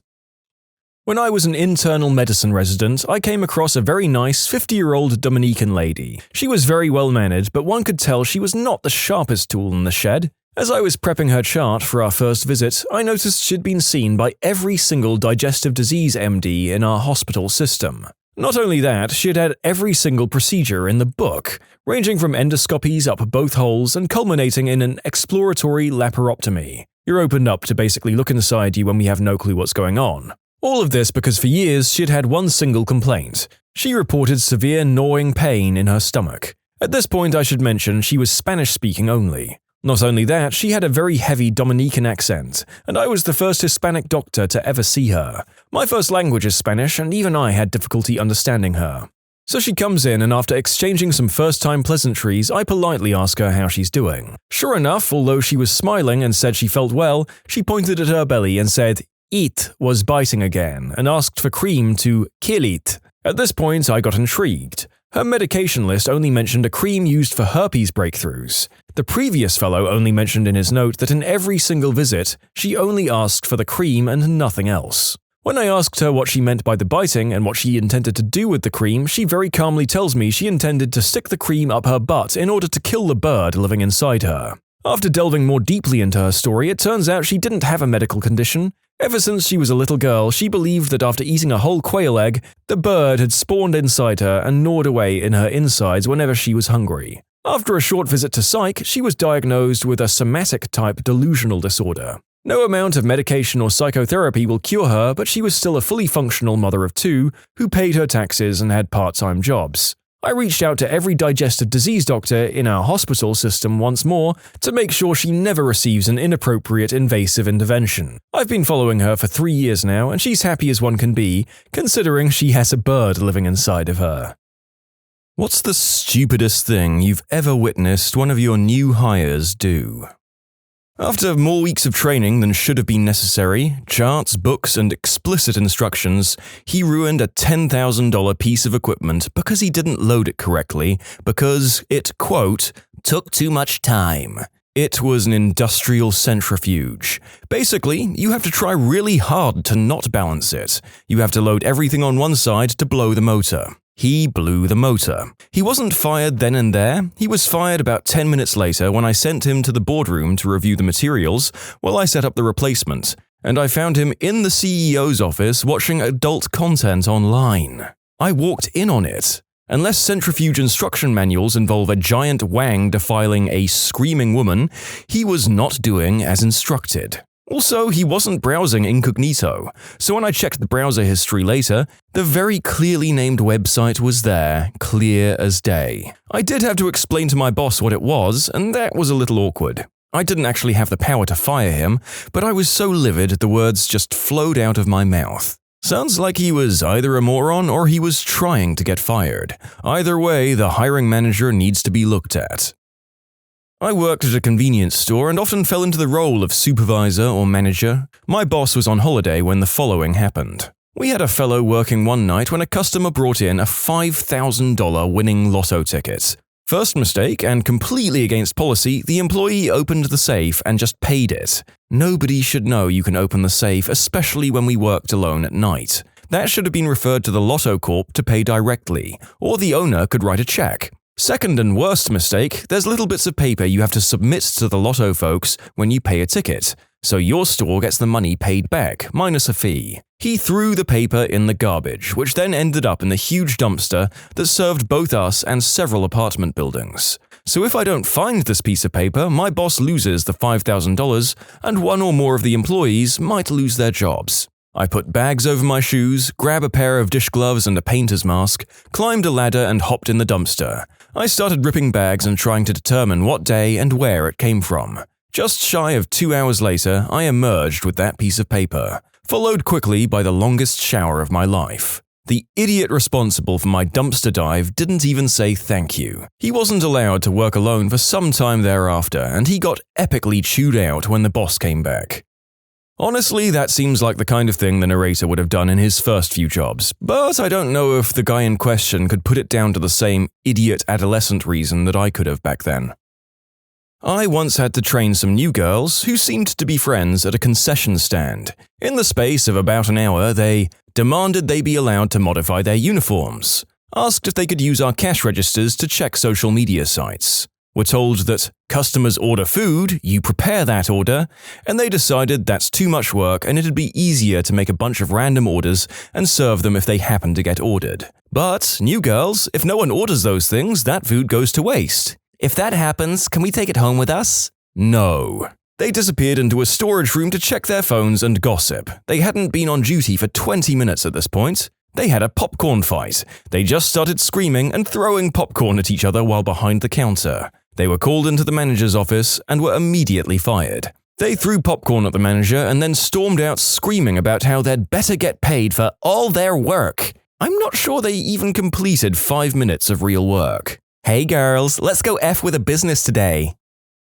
My dad found out his secretary had racked up over $45,000 in legal bills from emailing simple questions to a lawyer she was told not to talk to unless she asked my dad. He was very calm and wrote a nice email to her, and she didn't get the memo. Her response was along the lines of, "Wow, you pay your lawyer that much? I think I deserve a raise." I choose to believe it went like this. The secretary mails the lawyer, "So, what's your favorite color?" Send. Lawyer. Listen, I hope you understand by emailing me I am charging you for my time.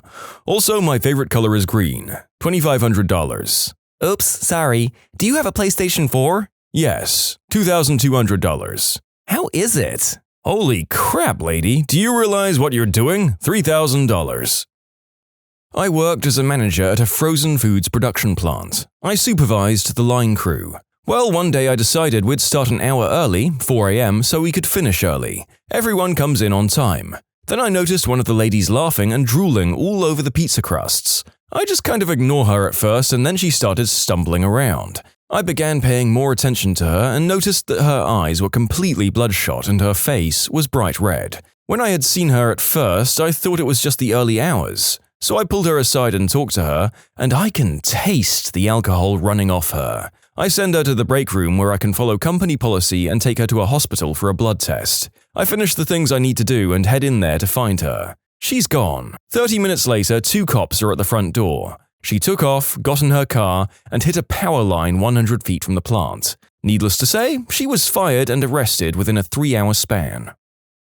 My employee took a customer's vehicle, a built 73 Corvette, out for a test drive after fixing the water pump on it. It was his first week of working for me. That car was a good buddy of mine's. My buddy worked at a local drag strip. He was not happy when he saw his own darn car with his name signed on the roof pull up to make a pass. He told the guy in tech to not let it pass, and he called me. I showed up and watched my buddy confront him about why his car was at the strip.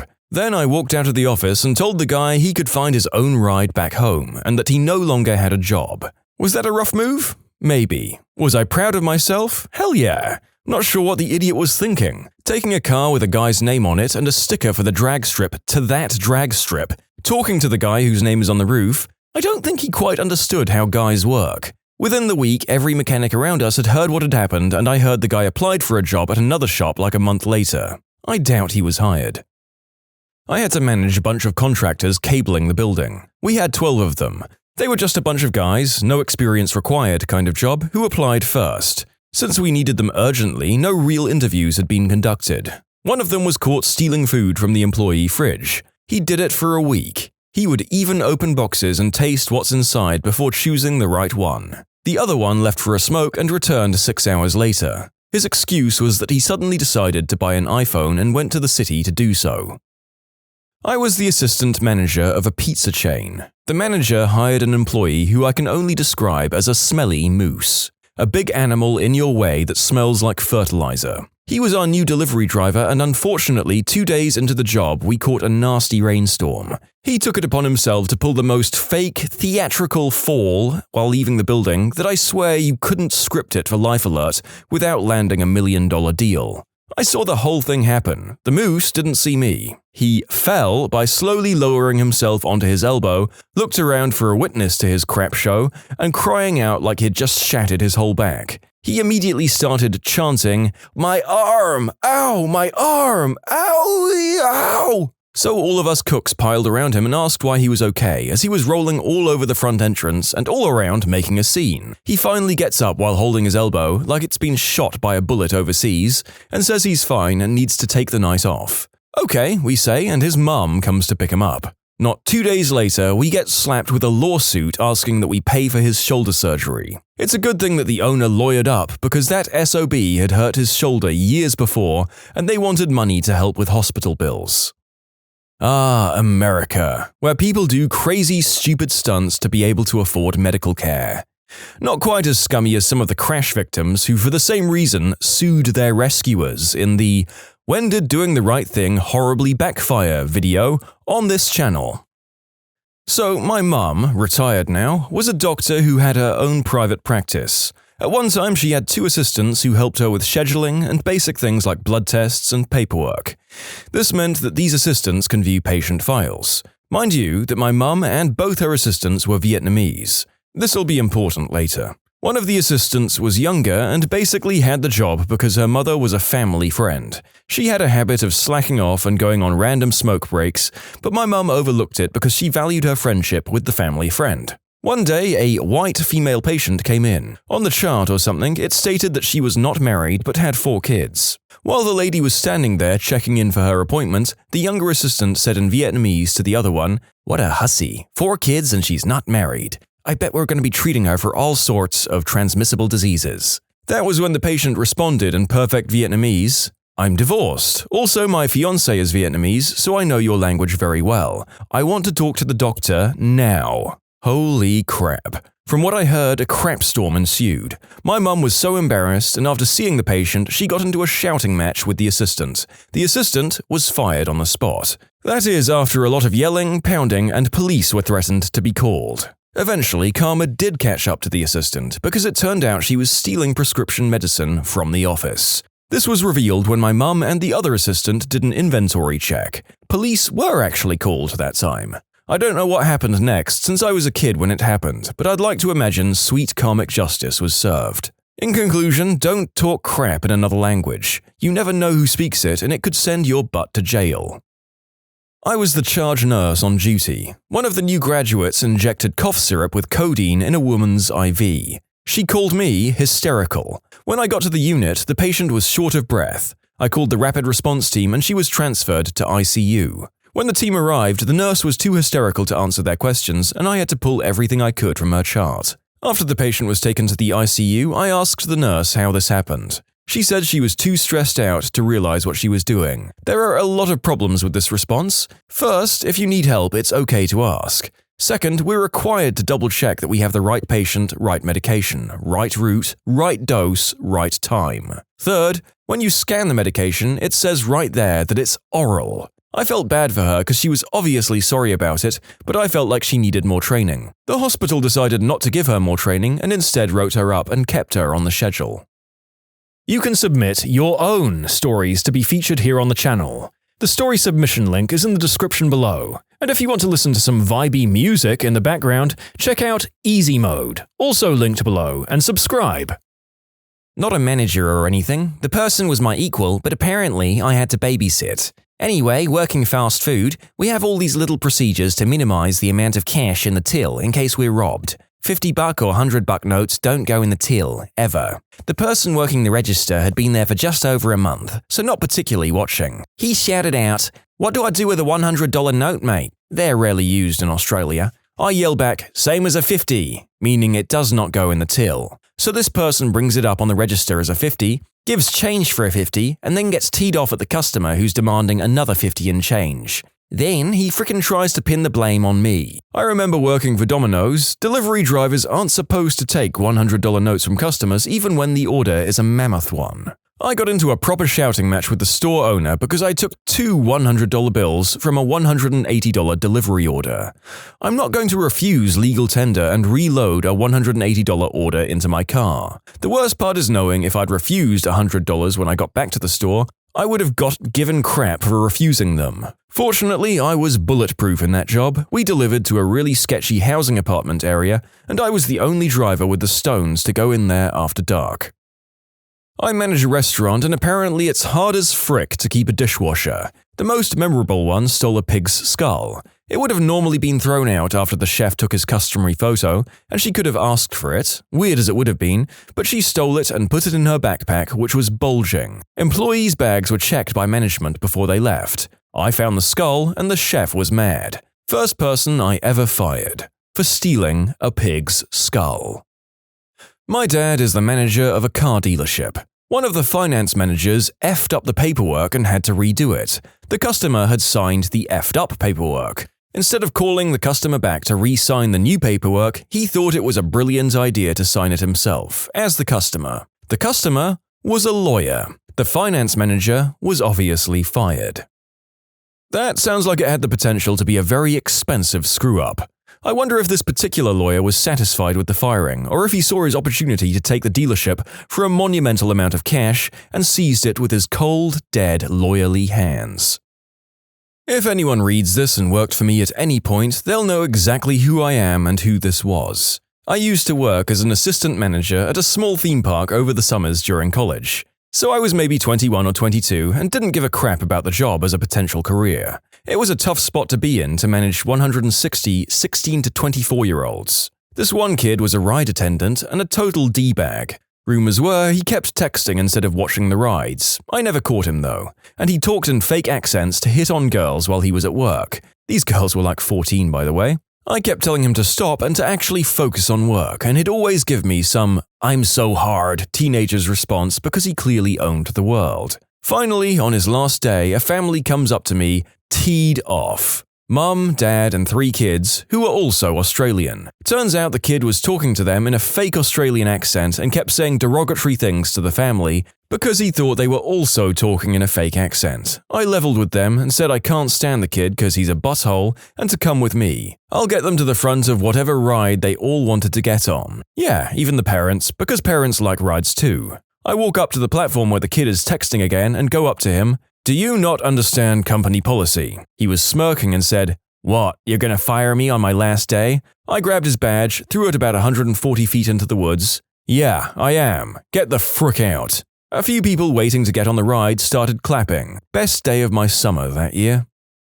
I had to manage a Target cafe one year because our manager had a stroke. Anyway, one tool would not wash anything. I'd go to Pan Pizzas and find the pans on the shelf were slimy with grease, gelatinous bread and cheese mixtures, and smelled like death every time I worked with him. I'd tell him to do his crap, get upper management in, but they didn't give a crap, so he'd go back to watching his anime on his PSP instead of working. He was the laziest fricking piece of crap I've ever had the misfortune to meet, and they wouldn't fire him. Oh my god, seriously. He caused us to have bad health scores. It still makes my skin crawl. I caught him throwing pans in the trash instead of washing them before our manager finally came back. Bless that man. He barred that moron from our area and crawled up the management's pee-pee holes for not supporting me. It's been 4 years and I still hate that colossal moron with every fiber of my being. I used to manage a gas station and convenience store. I started my day at 5 a.m. and I had a second shift person call out, so I was stuck there till 10 p.m. Or so I thought. About 30 minutes before my third-party person was supposed to start, he also called out. I was stuck there for a total of 23 hours without a single break before a manager from another store came in to relieve me. Before I left, I called my regional manager and told him and his company to go and F themselves, and I quit. Okay, this is simple, but it has to be done this exact way, so here's the instruction page. Follow these 4 steps exactly. Now, let's practice a few times. Practiced a few times? Okay, great. Show me how to do it. They demonstrate the steps. Do you have any questions about how to do this? Nah, I'm good. Okay, if you get lost, just grab this page and follow these steps. Yeah, no problem. 2 weeks later, discover a huge problem. Why was it done this way? Well, I didn't really know how to do it. Grabs page. You follow these steps, and anyways, you demonstrated it and told me you were good to do it. Why didn't you bother to pull out this page or ask for more help? Well, I didn't want to look like I didn't know what I was doing. But you clearly didn't know. I swear to God, I almost slapped her. Follow the 4 fricking steps in front of you. I was night manager at a gas station at 19, and my boss hired a D-bag for me to train. I swear he cared more about his appearance in his blue jumpsuit than doing any real work. On the phone with his crew most of the shift, cars lined up at full serve while he was inside checking his hair. One night I came in to close the store only to find it closed an hour before we actually close. He had had a party at the station and was dancing on the roof of his car, holding a wine cooler in his hand while talking on his phone. Like 20 of his friends were all there with him, dancing to loud crap music and smoking green herb, while customers were honking for service. I fired him on the spot and kicked everyone out and opened the store back up to finish the shift, offering free coffee to customers who were inconvenienced. My boss sees me at work the next day and says I had no right to fire the D-bag, lets him keep his job with only a written warning and writes me up for giving away free coffee and wanted to dock it from my pay. I quit at the end of my shift and I was told I could use them as a reference if I wanted, as I was a good worker. First reference call he got from my new job, he told them, "John has a problem following authority and makes his own rules." Ooh, I have a semi-relevant story. Used to work in a body shop. Waterborne paint was the hip new thing. We brought a new spray booth for around $50,000, including installation and shipping and stuff. The manager of the install team was a total fricking idiot. Supposedly, he had been working this job for a while and was trusted with running the operation. In the week that he was there, everything he did wrong. I could go into great detail about his shenanigans, but for the sake of keeping things short, the tipping point was when he dropped a $20,000 computer-controlled air conditioner and airflow module from 10 feet up, damn near on top of one of his own guys. Then he tried to tell us that it was still okay, even though we could clearly see damage. My boss had a lengthy discussion with the boss of the guy, and I have a feeling he's no longer employed. A new crew was brought in and finished the job with no issues at all. To be fair, if I dropped a piece of equipment that was worth that much, my first instinct might also have been to deny. But yeah, I would never hire a clumsy idiot like me for that kind of job in the first place. I run a recruitment and headhunting agency in Sydney. One of my business developers sits there in the meeting with one of the largest marketing automation companies in the world and starts spilling secrets of a few of their competitors who we also frickin' work for. I have preferred supplier agreements with both, and this idiot thought it was okay to share this specific piece of information with the competition. I asked him to please leave the meeting. The director I was speaking to could tell I was livid and agreed not to act on the information. I had to call the other client and explain what had happened. He nearly ripped my head off, but explained this would change the relationship as he could tell I was being honest about everything. PSA clients are now exclusively mine and my business partners.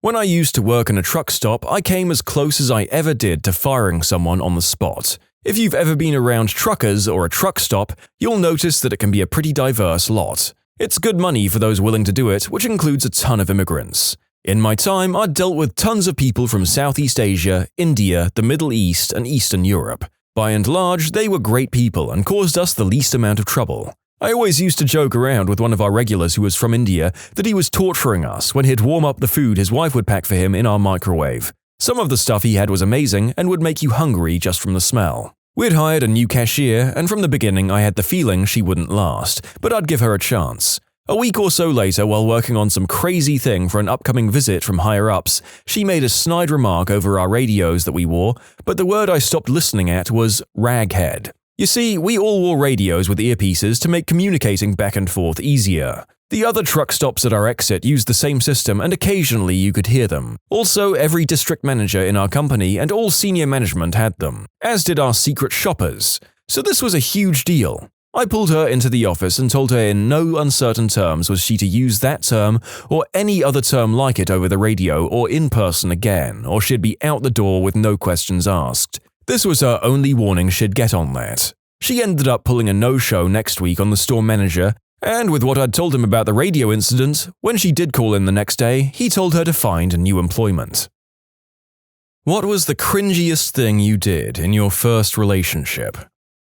High school girlfriend and I used to make out on her bed with the door locked while her parents were out there, under the impression that we were studying. Heavy kissing, and at some point she says, "Cut that out, your breath stinks." I started kissing her neck and she slowly wrapped her legs around my thigh.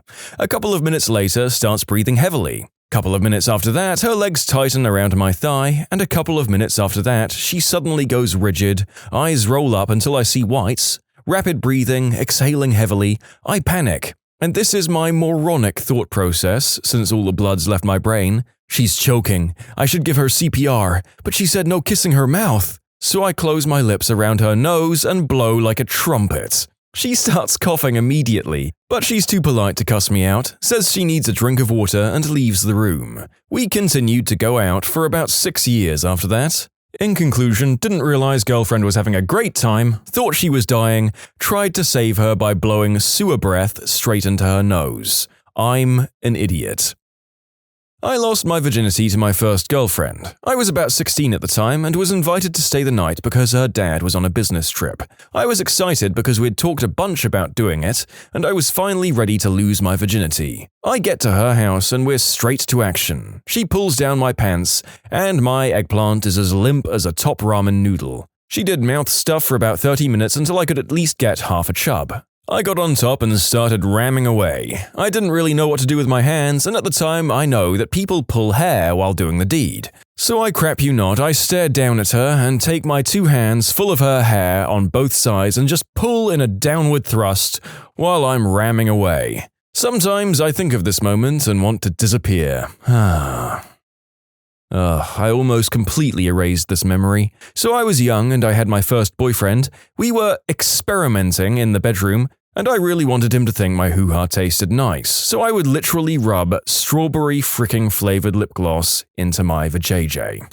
There's no way he didn't know. I thought it was such a genius idea that I had to share it with my fellow women. So I wrote it down and passed a note in class to one of my friends. It dropped on the floor and all the boys read it and started screaming laughing. Strawberry Lips was my new name and I cried for a week.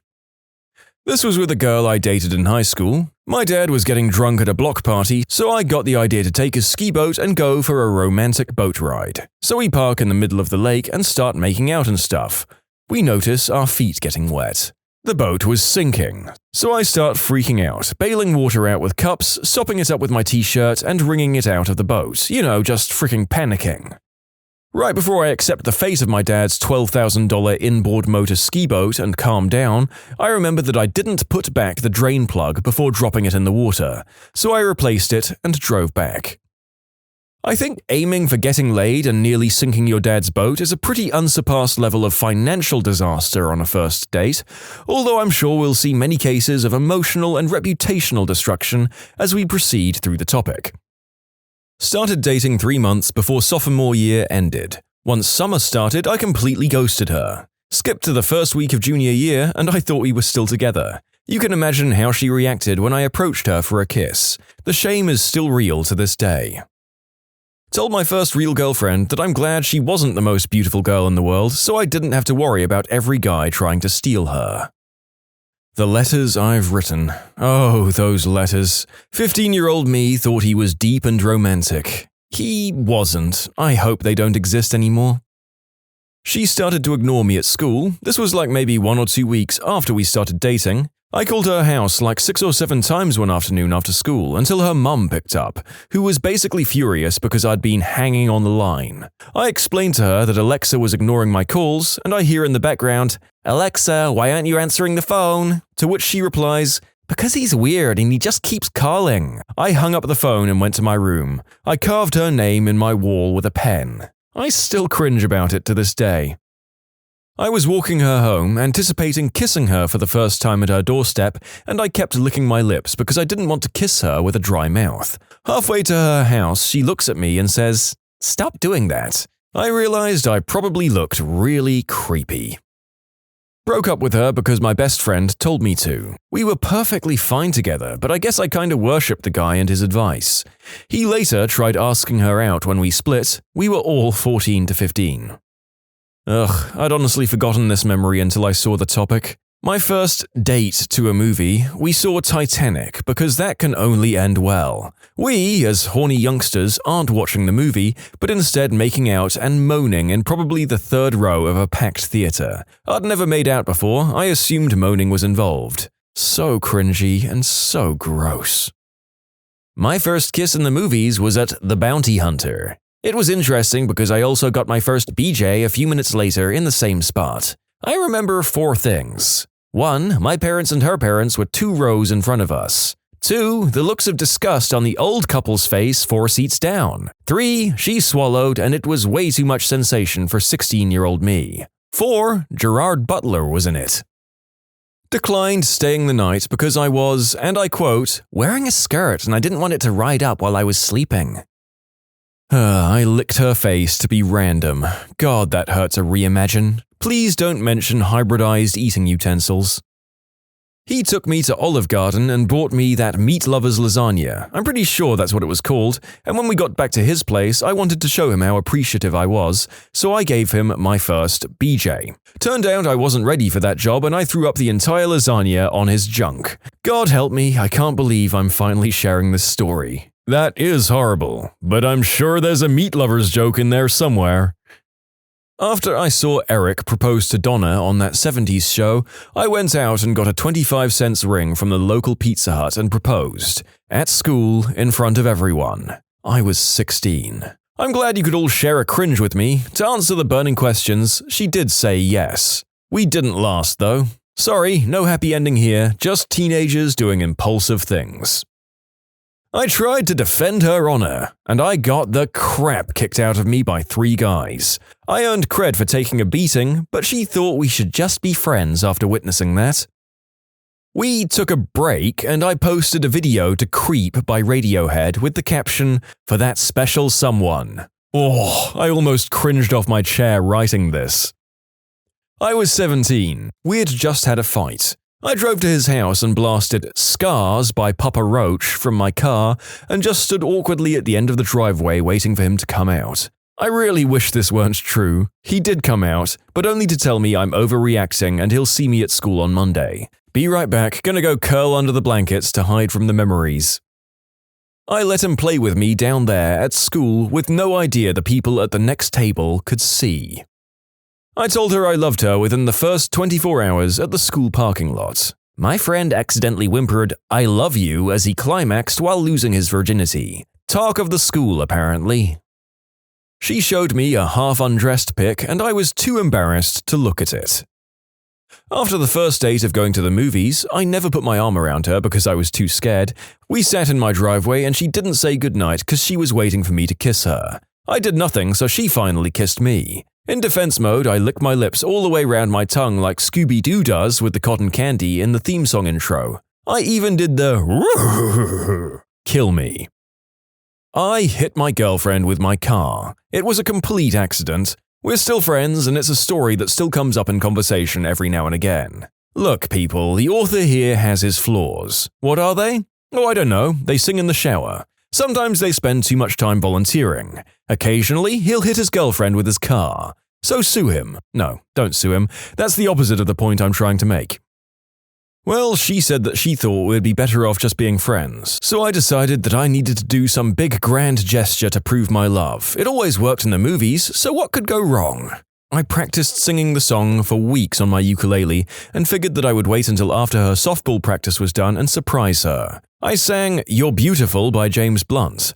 I made sure a couple of days before that I completely copied his hairstyle in the video. Except because it was 2006, I dyed it completely black and tried to do an emo version of it. It's a freaking miracle anyone talks to me after that. Obviously, it didn't work. My only saving grace was that it was a drizzly April day. I thought that just made it even more romantic, and the only people who actually saw it was her and two of her teammates. They looked at me like I had 3 heads when I was singing, and then the second I finished, she turned bright red and yelled, "What the frick?" And her teammates laughed for a solid 5 minutes. I was so mortified I couldn't move. Some points.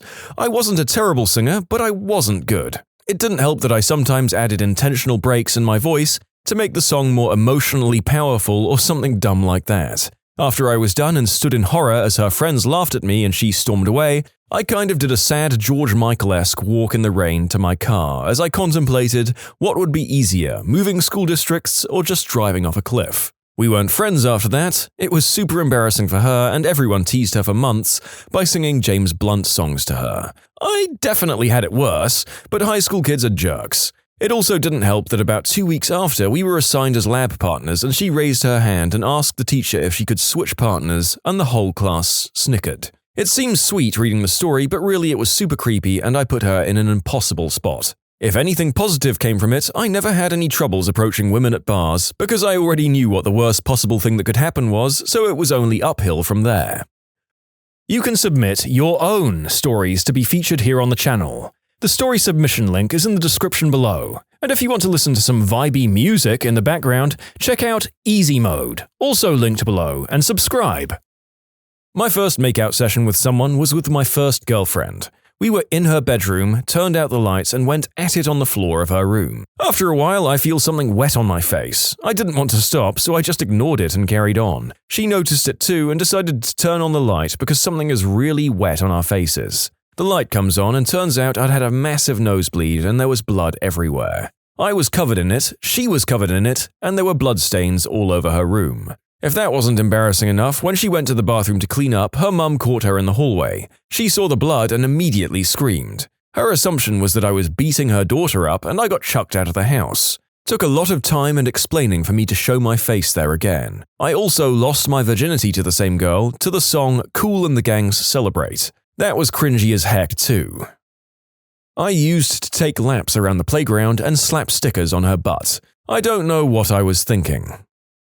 I got us matching dog tags with our anniversary on it after dating for around 6 months, and I would secretly get very sad when he wouldn't wear his. Guilty of this too. After we broke up, he posted a video on Facebook of his friend throwing it in the air so he could shoot it. My God, I cried a little. I was 17. For the record, I grew up in Mississippi. Super American in the country. I was upset when it happened, and I didn't even respond to him. Should have saved the video to make a meme, but I don't have a Facebook anymore, and it was a long time ago. It was pretty funny looking back.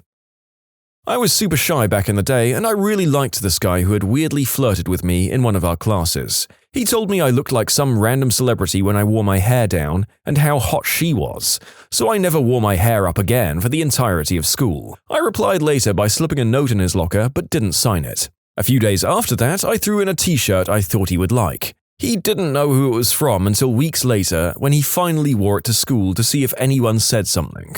My BFF at the time did, and he realized it was me. Super creepy on my end. We ended up dating for a day before we broke up because we were stupid kids. Now 15 years later, we reconnected and are now married. So, totally worked as planned. A girl that I was about to start dating mentioned she really wanted to go to New Zealand at some point in her life, to a group of people, not even just to me, so I immediately priced plane tickets and lodgings to New Zealand for a honeymoon. Then, unbelievably, before we actually started dating, I told her that I'd priced our honeymoon. My defense was that if things did work out, New Zealand was so expensive I'd have to start saving then. We still dated, but only for about 2 months, and neither of us have been to New Zealand. I let my mum purchase custom matching airbrushed shirts of 2 people kissing, with my girlfriend's and my name on them. I'd report my mum to CPS if she suggested that. I met the love of my life at age 17, aka I started getting my brains effed out for the first time. She was not shy talking about her prior boyfriend who had a super huge hog that she claimed was very painful. Of course, there were other details about their relationship that she shared too, and she was complicated and we had a lot of fights which I couldn't get my head around. At some point, I decided it would be a good idea for him and me to talk and compare notes. So, I wrote him a letter proposing this. Mutual friends reported that he was utterly flabbergasted by this, but he approached me and said, What would you like to talk about? I think I babbled for 20 minutes after that, but I have no further recollection. Looking back, what the frick was I thinking?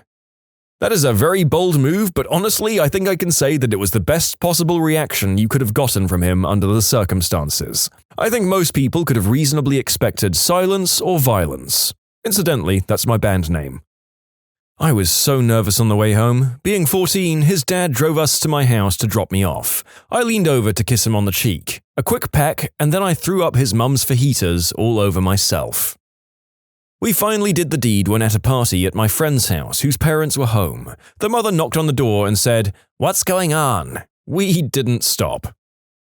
I was too immature to talk about us one day doing the deed, so I'd giggle and say, "Duh, you know." Had my first relationship at age 17. We were each other's first for everything. Basically only ever gave him hand fun times because he wasn't very hygienic. He insisted on keeping his underwear on, so I'd have to rub him over his boxers. He'd splooge inside his boxers and then leave them on for the rest of the day. The odd time he didn't have boxers on, he'd grab a sock and splooge inside of it, and throw it in the laundry pile. His mum did all of the laundry. So disgusting every time I think about it.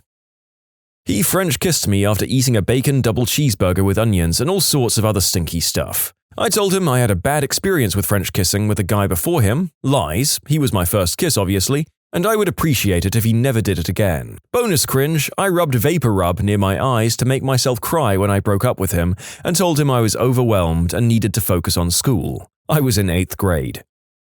Back in 8th grade, I could not wrap my head around the obvious signals he was giving me that he was not as into the relationship as I was. I was extremely clingy and would draw doodles of us and write the mushiest notes to him on the daily. I would quiz him on what he liked to talk to me about on AIM every night, fishing for compliments from him constantly, making up new pet names every week. My best friend was dating his best friend, who most likely felt the same reluctance due to intensity, and we would arrange double dates that were mostly me and her trying to find a way to corner the boys and make out, which was extremely creepy behavior looking back on it. Reading my journal from that year is horrifying. I wish I could go back and apologize for the cringe. If you're reading this, sorry about that crap, Mitchie Poo. I know I'm not alone in the shame of horrible obsessive behavior. Since so many people have asked, I've dug up my journal I mentioned from my basement storage. Kinda wish I'd actually buried it reading it again. The entry I'm posting seems to condense how awful I was into a short and terrible package. How can someone so terrible be so popular? Hopefully the real world isn't like that. Sigh, spelled out in the book. I heart Mitch. On AIM, AOL Instant Messenger tonight, I asked if he liked the semi-French and he was extremely vague. Maybe I'm going too fast. I hope he liked. I thought I might have seen him wiping his mouth on his sleeve. How terrible would that be? At least he loves me back. I really hope I'm not a bad kisser. I love kissing. So if I was bad at it, wouldn't it be kind of hypocrisy or ironic? I don't know. What scares me is that high school is next year. Well, I think I can probably experiment with Mitch. I don't think he'd mind, smiley face. I've never made out with someone before. I wonder what it's like. Is it gross? Is it like animalistic, like grrr? Mitch is so sweet. I want to be with him all the time. Asterisk, groan in pleasure, asterisk. When we were watching the movie at Tom's house, where I got the semi-French, he put his hand on the curve of my waist and it felt so good. It took all I had to not just start making out with him right then. I think that's like a pleasure point on women. I'll have to find out where his is. No, I'm not going to start groping his crotch. Something a little more innocent, please, with a Z. Although me and all my friends have this inside joke about how I'm his leather lady. Lol, can you imagine? Whoosh. Kiss me, Mitch, now. I want to talk to him so bad, but it's kind of late.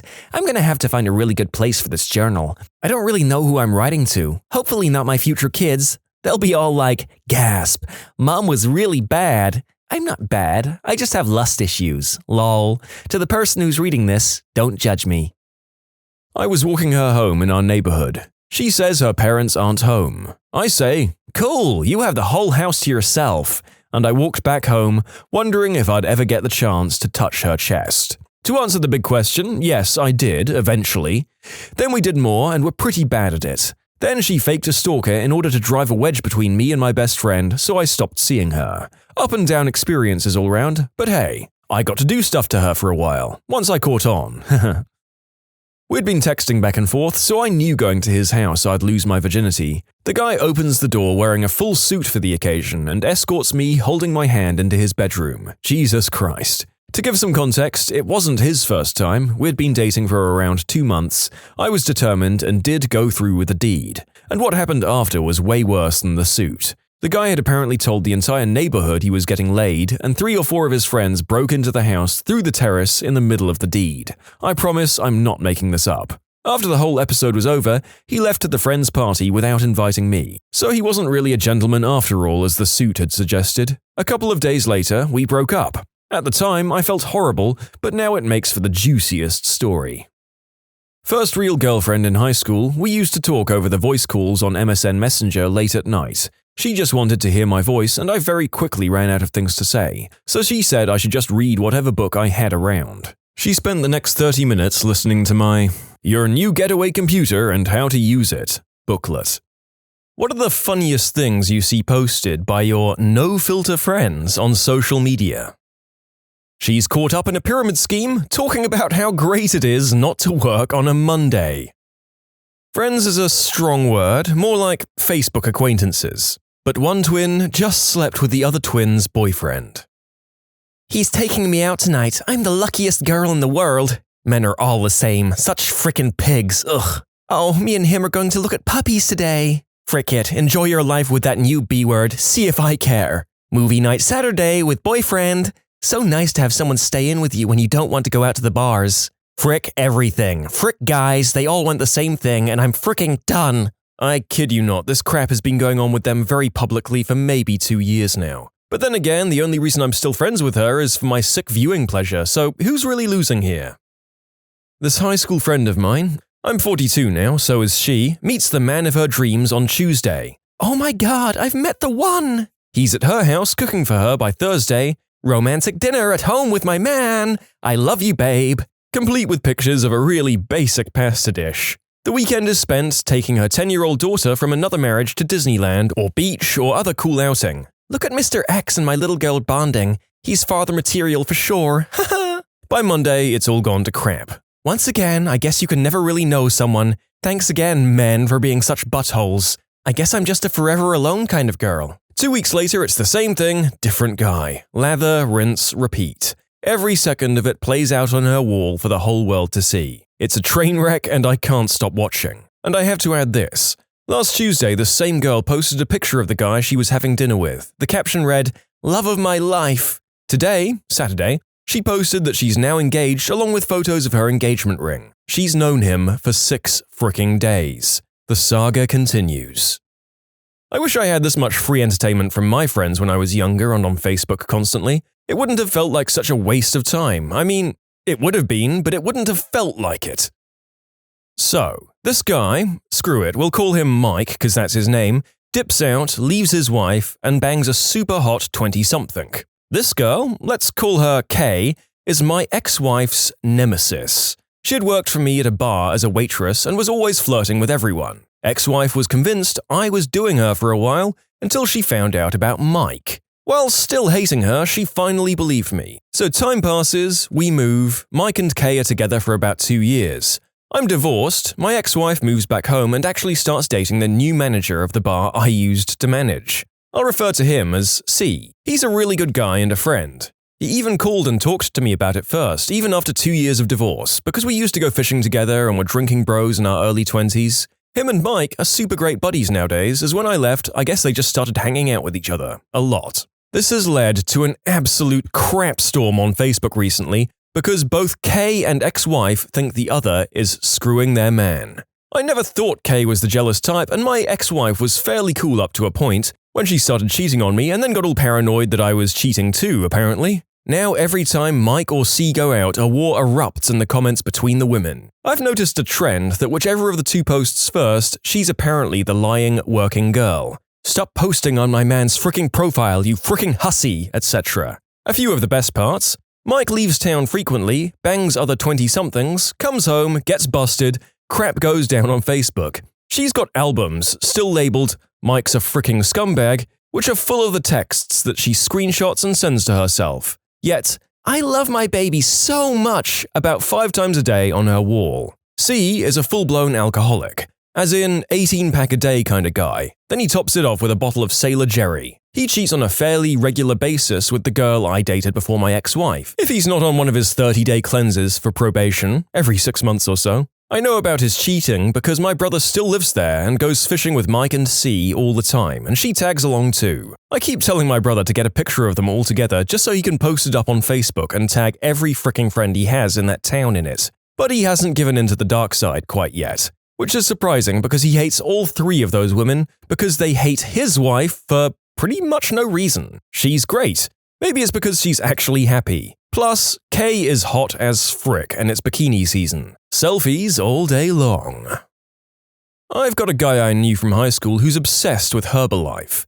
He even tagged his darn wedding photos with Herbalife, and on all of his photos of him on his honeymoon with his wife, he had an Herbalife t-shirt or hat on. At some point, I wouldn't have been surprised to see Herbalife advertisements all over his wedding reception photos. This is my little daughter, AmITheA. Just kidding. In 24 hours, I will be deleting Facebook. Real friends will know how to contact me. I'm so sick of all the attention-seeking and drama-filled behavior on here. I've tried everything, but this is the only way. Inbox me for my number, but only if you're a true friend. Peace, Facebook family. It's been real. My friend posted this 3 days ago. Yep, there's a former business associate of mine who posts this every few weeks. He's an older gentleman who failed a mayoral run, constantly posts religious warnings, and overall voices his opinion on everything. Then if he posts something that gets too much negative attention, he's all, well, I'm quitting Facebook. A week goes by and he's right back at it. Deleting your Facebook is the new running away from home. We all know you're doing it for attention, and we all know you'll be back. I knew a girl in college who gave up Facebook for Lent. Then, every time there was a party, she'd agonize about posting her pictures because, I gave up Facebook, but I think God would want me to share the joy that my pictures bring. Almost everyone in the dorm was a theater major, and we're a largely agnostic group, so we kept telling her, Special K, no one gives a frick. Do whatever you want. You're not that great a photographer. Shut up. She failed Lent.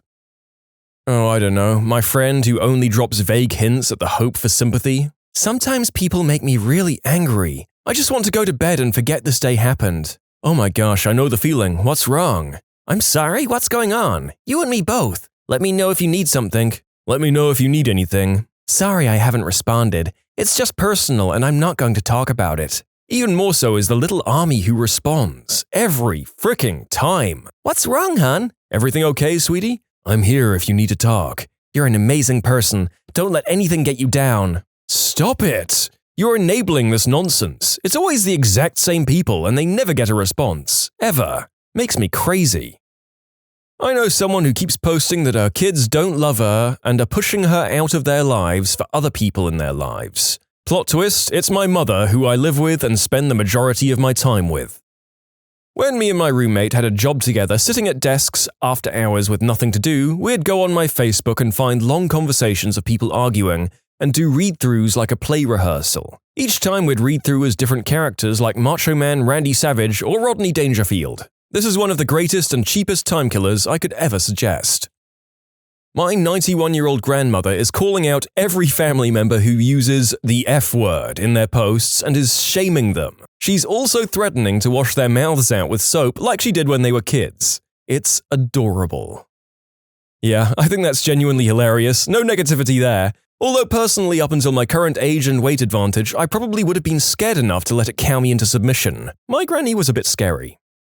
Frick you, dude. You fricked my girlfriend, you fricking piece of crap. Jeremy, you watch your language, young man, or I'm gonna wash your mouth out with soap when I see you. Evidently, Peggy is desperate for more water in Farmville too. Peggy must live in Southern California.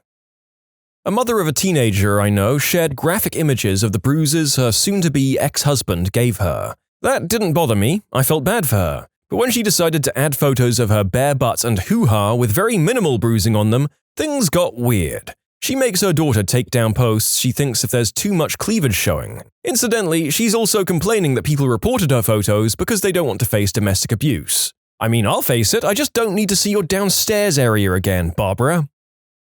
Someone keeps reporting his photos as containing inappropriate content. The more he complains about it, the more likely I am to start joining in. By the way, it's not you, Steve, or Steven, or Phil, or Sergio, or whoever else you think you might be. You're not a beautiful and unique snowflake. Oh god, that reminds me. A while back, a guy on my Facebook accidentally posted a video of himself just cranking it, and it took almost a full day before he realized it. So for days, there were tons of posts from his various family members telling him how disappointed in him they were, how his grandmother had seen it, etc. Probably the greatest actual Facebook drama I've experienced. How the frick do you accidentally do that? It was all an honest mistake. I was filming myself thrashing the mule like normal. I had to use my laptop's built-in camera because my memory was full on my digital camera and phone. Too many self-stimulation videos, you see. You know how it goes.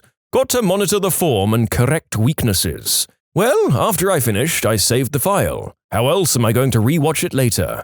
I can't do it in the mirror to watch myself like some low-born psychopath. Totally unrelated, I wanted to upload to Facebook a video of myself going down a water slide at Schlitterbahn. Unfortunately, I'd saved both files to the same folder and titled them Wet and Wild and Wet and Wild 2.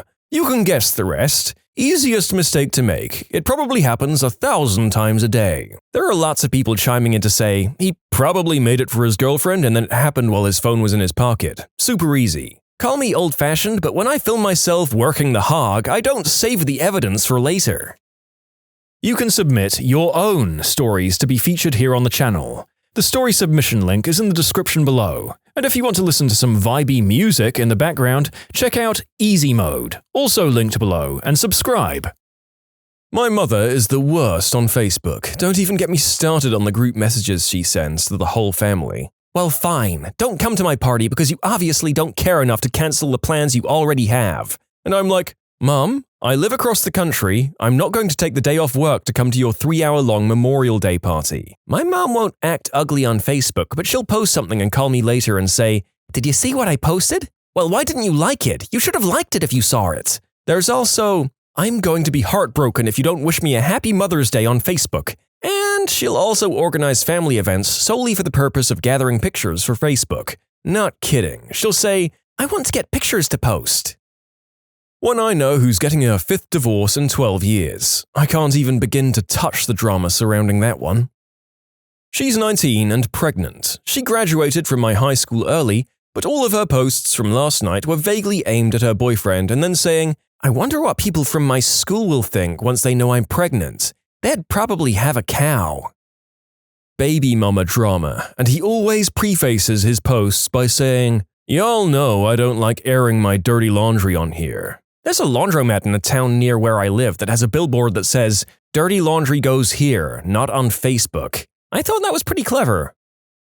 For a while, I was really into reading this girl's drama about how her baby daddy keeps getting arrested for assaulting people. Her posts usually fall into one of these categories. A revelatory post about the crazy things going on in her life, usually involving her baby daddy not being able to find jobs or getting fired, quitting, hating their jobs, legal issues with the baby daddy's assault charges, lack of money, just general life problems. Or B, egotistical, condescending posts about how happy she is, how wonderful life is, pictures of the baby, bragging about the baby. Or C, frick off haters, get out of my business kind of posts. My husband has this woman on his feed that he keeps around for entertainment value. She posts about 2 things only, it seems. "Just got out of church. Sermon was beautiful today. I feel so blessed. Praise God." Sent at 11:30 a.m. Then she posts a picture of herself licking a guy's crotch. "Woo! I just sucked 5 guys for some Patron." Sent at 4:30 p.m. She then posts a picture with Bible verses and something about Jesus working in her life, and then posts a suggestive picture with the end of a bottle in her mouth held at crotch level by some guy. From what I gather, this woman really loves sucking eggplant and Jesus. She desperately wants to get married, but at 38 has never had a boyfriend. She had a few suitors, but none of them matched her claim to have attended at least 2 colleges. She's a kindergarten teacher, she's religious, and she daily posts quotes from dead priests. "Hey there, baby, I spent a week at Ohio State and another week at MSU. You wanna bang?" No real Facebook drama, just vague booking. I'm so over it. Some people are just such buttholes. Blah blah blah, more crap about some specific person I won't name, or better yet, confront offline and in person. I'm not sure personally what it's about, but you know who you are. I love the you know who you are posts because they never involve me and I know it. But I like to post responses getting all defensive like I think it's about me, and then they get mad and tell me to F off because it's none of my business. So I can then snidely remark, I guess it isn't very clear who the people you're referring to are now, is it? In other news, I'm apparently a total butthole on Facebook. Yes, you are kind of a butt, but we forgive you because it's funny. Also, I haven't seen this kind of post since I was a teenager. I'd hope that no adults are doing it, but who am I kidding? Of course they exist. She thinks everyone should show sympathy to the Duggars, and says we should all be praying for them instead of judging. We all make mistakes, she says, but all we can do is pray and forgive. People can change. And then, one of her apparently former friends got on there and started going off about how she was judged by the lady who put the status and how she'll never forgive her for what happened after she said she'll always be there. There were over 60 comments on the status. After about the 65th comment, the status lady states she doesn't think this is a public matter and it's inappropriate to put it all over Facebook where everyone can see. Status lady is a single mum and wants everyone to know it, is constantly complaining about not having enough money, time, or resources to help her girls. Does nothing but ask for handouts. One year around Christmas, she put on Facebook that her family is coming into town, but she doesn't have a car big enough, so does anyone have a van she can borrow? Oh, and also can someone maybe come and put some Christmas lights on the house? But you have to bring the lights because I can't afford them. Does anyone have any gift cards to anywhere fun? Because I would hate for them to have to sit at home the whole time without anything to do. Or the typical, this thing in my house is broke. Does anyone know someplace that doesn't charge an arm and a leg to fix it? But instead of wanting to know someplace that's cheap, she really wants someone to offer her to fix it for her for free. Because when someone comments and says, these people are good, she says, I probably won't be able to afford it, or something of that nature. 10 out of 10 would be her friend again just for the entertainment value. My friend thinks Obama is the cause of homosexuality and naughty content online. She also thinks Hillary Clinton should be strapped to a rocket and fired at the Middle East. So it's mostly standard. She's going on some snidely elitist rant about how her art is clearly so much better than that fake basic bullcrap that everyone else posts, all while ripping on this poor girl's new tattoo that she was very excited about. Yes, a dreamcatcher could be seen as a tad basic, but damn woman, it's what she wants and it's something she puts time and effort into planning out with her tattoo artist. It's also a well-done tattoo, just kind of simplistic in design. My friend posts about how he changed his lifestyle and now he's better than everyone else because he eats healthy and lost about 30 kilos, about 66 pounds. Pictures of healthy food 6 or 7 times a day. Hashtag grind, hashtag motivation, hashtag no excuses, hashtag time is now, hashtag work. My friend is reposting every single spam post. Find the I and your crush will ask you out. Multiple exclamation marks with an I in the middle. He's trying to get the love of his life to notice him. Eventually, it worked. His crush commented, Dude, shut the frick up with these posts. None of them work, idiot. Crushed his dreams forever.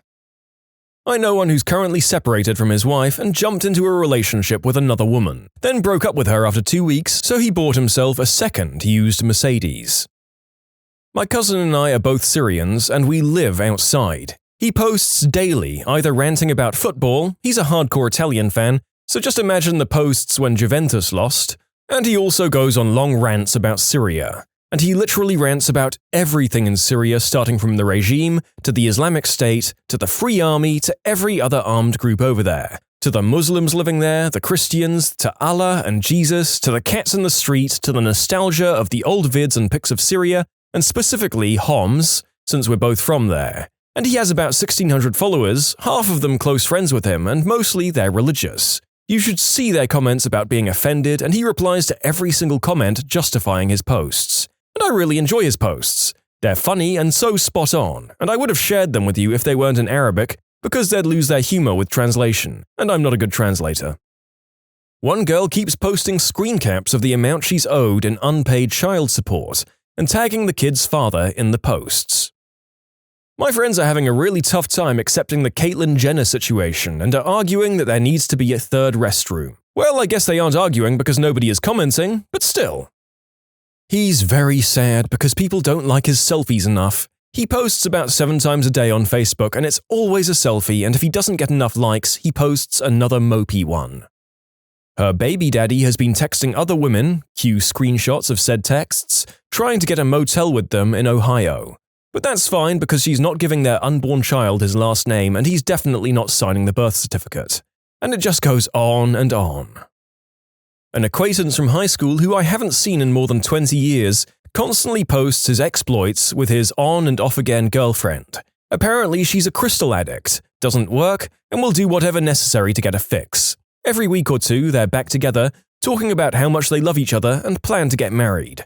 Then she needs a fix. Suddenly my feed is full of him calling her a substance-addicted working girl who blows her dealer for crystal. They fight online, he drags all his friends into the drama, proclaiming he knows who his true friends are, and he's learned his lesson. He swears he's done with her and never going back. The last time it happened was about 3 weeks ago when he caught her with her dealer, and the dealer shot him in the leg. Gratuitous pics of the wound, and him at the hospital soon followed. It grazed him, nothing life-threatening. He said it was the last straw. No more of that no-good crystal hussy, he had learned his lesson. They got back together again yesterday. Someone posted about how his girlfriend of 3 years was cheating on him, and displayed a picture of the guy, tagged his girlfriend and joined in super personal discussions on this post. Not 2 hours later, he said that people need to leave him alone and that he and his girlfriend will figure it out on their own, and that these matters are personal. Like, what?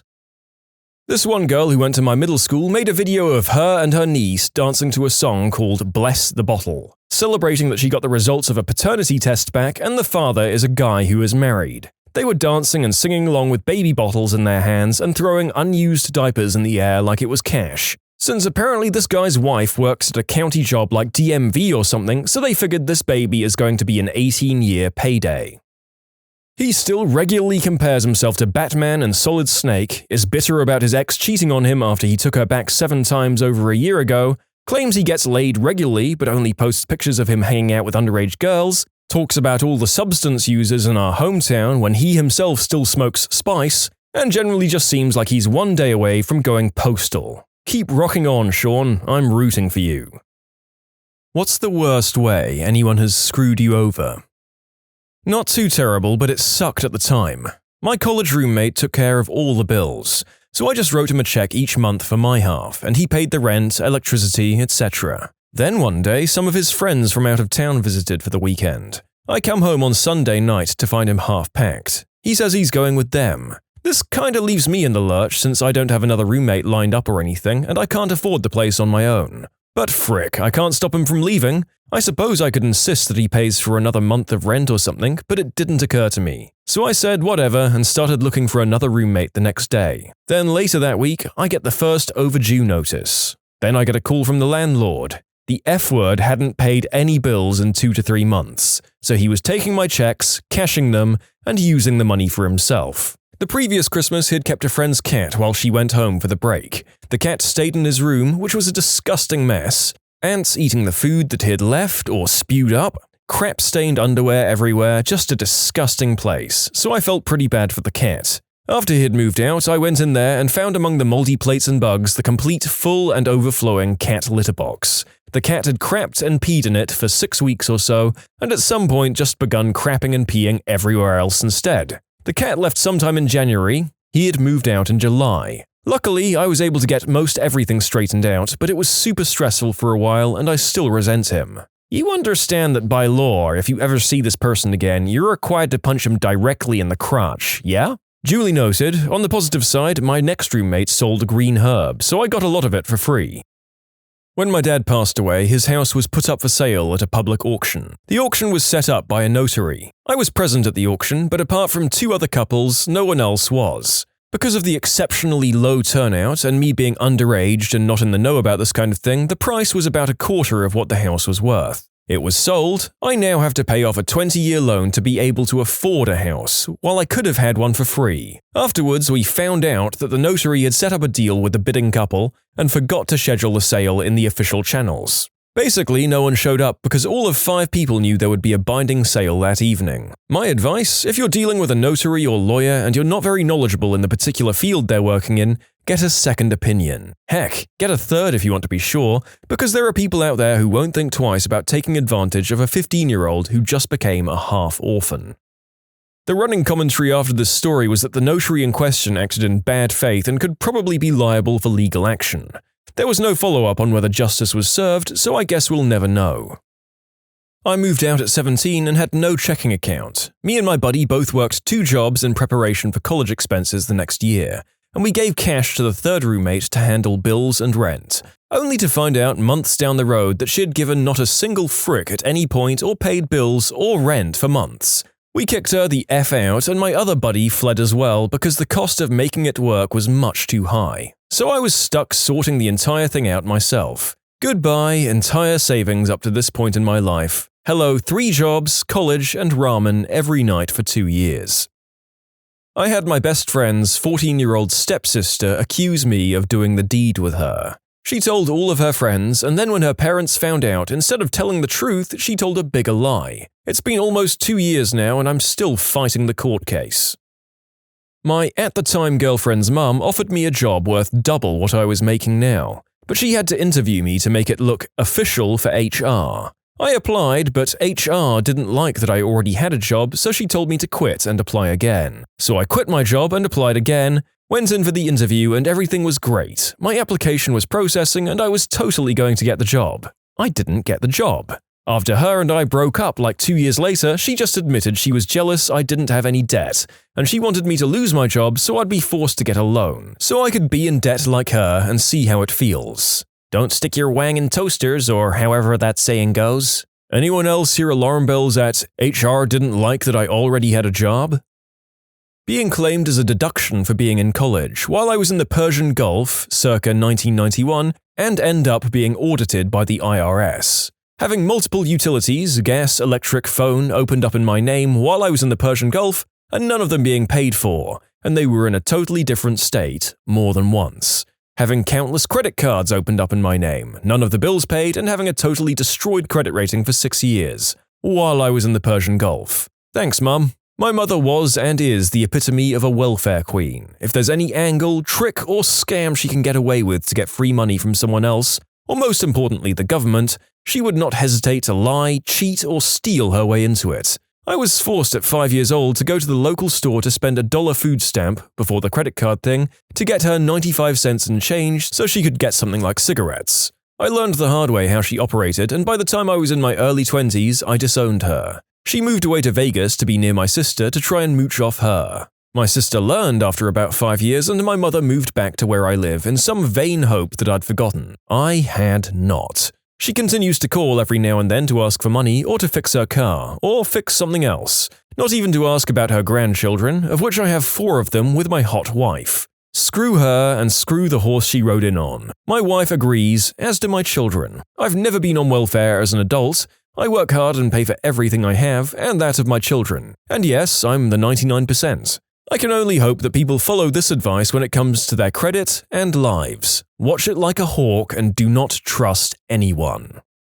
I purchased a car from a buddy. Its engine was bad, but it did have a bunch of custom parts on it I was going to use on my car, which was the same model. I didn't have time to get the parts off, and it sat around for a couple of weeks. His dad got impatient and had the car junked. No one told me this was going to happen, or that there was a timetable. I asked for my money back, and the guy laughed in my face. Screw that guy, I couldn't even go to the small claims court. I never got a bill of sale, never got the car's title. I wholly blame myself for getting ripped off. Expecting people not to screw me, I was a noob at life.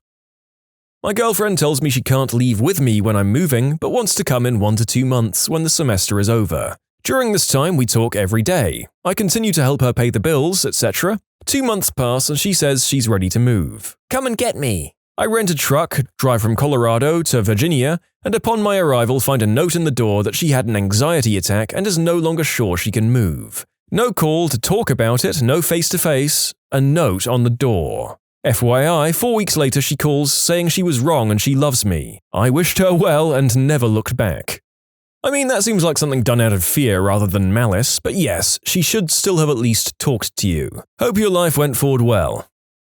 I'd been dating a girl for around 9 to 10 months. We were great together, no fights, no drama, just kept it chill and had the time of our life. She got a promotion 2 hours away from where we lived and needed to move. She was nervous about the distance, but I only had a year left in school and I'd join her. Well, moving day came. She was busy working and had been living in the new spot for a week or two. I grabbed my dad's truck and my band's trailer, and with the help from my parents, we got all of her stuff loaded up and made the journey. Once we'd got everything moved out and put into the new apartment, I gave her a call to see what she'd want to do for dinner and the evening in general. She essentially replied, "I can't do the distance, sorry." I was completely stunned, and to add insult to injury, her stepdad gave me about $30 for gas after hauling all her crap 2 hours away.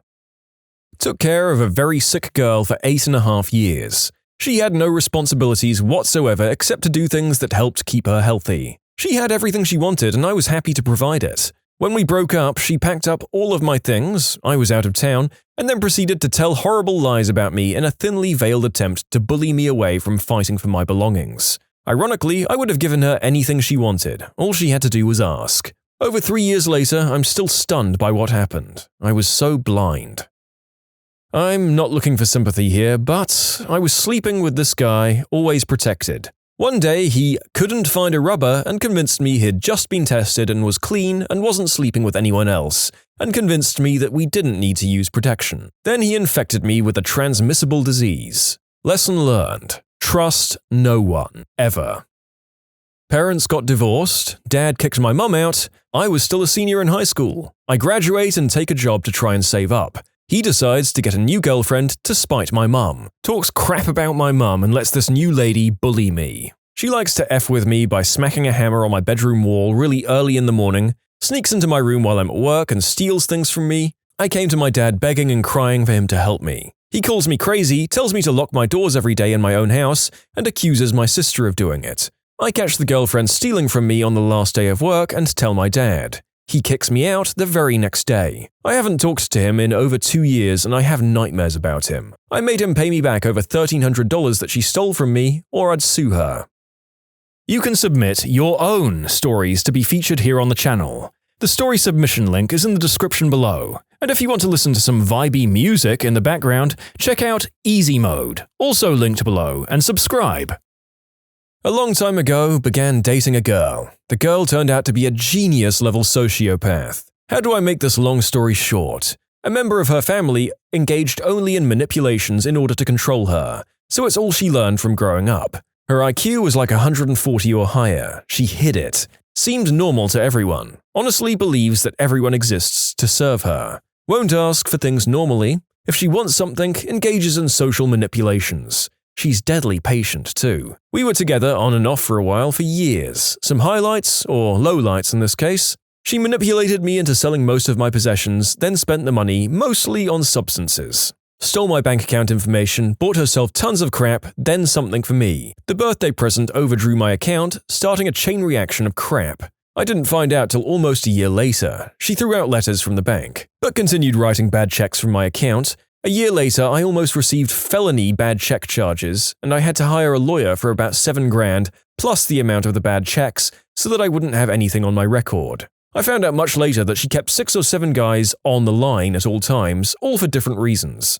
She was long-term dating most of us, because she thought we would have a future. Future doctors, lawyers, basically anyone who had a shot at making it. A couple were just because they were good to do the deed with, and I found out she went to swinger parties and used to bed about 2 random guys per month. This, of course, totally unknown to me at the time, she had me and everyone else totally fooled. After I finally sorted it out that she was no good and left, temporarily she always roped me back in until I found out the whole truth, she tried and in many cases succeeded to sabotage any relationship I attempted to start. She actually was able to manipulate people into spying on me, manipulate guys into hating me and trying to fight me, and stuff like that. I'd go to parties and random guys would show up and try to kick my butt, cause she had done the deed with them, then told them that I'd hit her, and so on. She even got a couple of girls to seek me out, lie, and get me to go on dates with them so they could report back to her. My phone was blocked and I'd be unable to contact them, and then I'd find out later she had been contacted by my ex and that she had sat her down and lied, saying things like I was married, I had 2 kids, I had transmissible diseases, I was cheating on the girl with the person I was dating. All of course totally untrue, but she'd present convincing evidence, then make friends with the girl and increase the cult of women who hated me. We were off and on because of this, and I didn't know that she was the cause of any of it for years. She was that darn slick. For years and years. I could go on. The craziest part was I looked back at what she said to me during our first date and realized that she was setting up manipulations that very first day that she didn't kick in until sometimes 2 or 3 years later. That crap still blows my mind. It means our first date, she was planning to screw me over in all of these ways. And that, ladies and gentlemen, is what we call a textbook sociopath. I think the worst part is actively preventing the author from escaping and getting his own life. What a piece of work.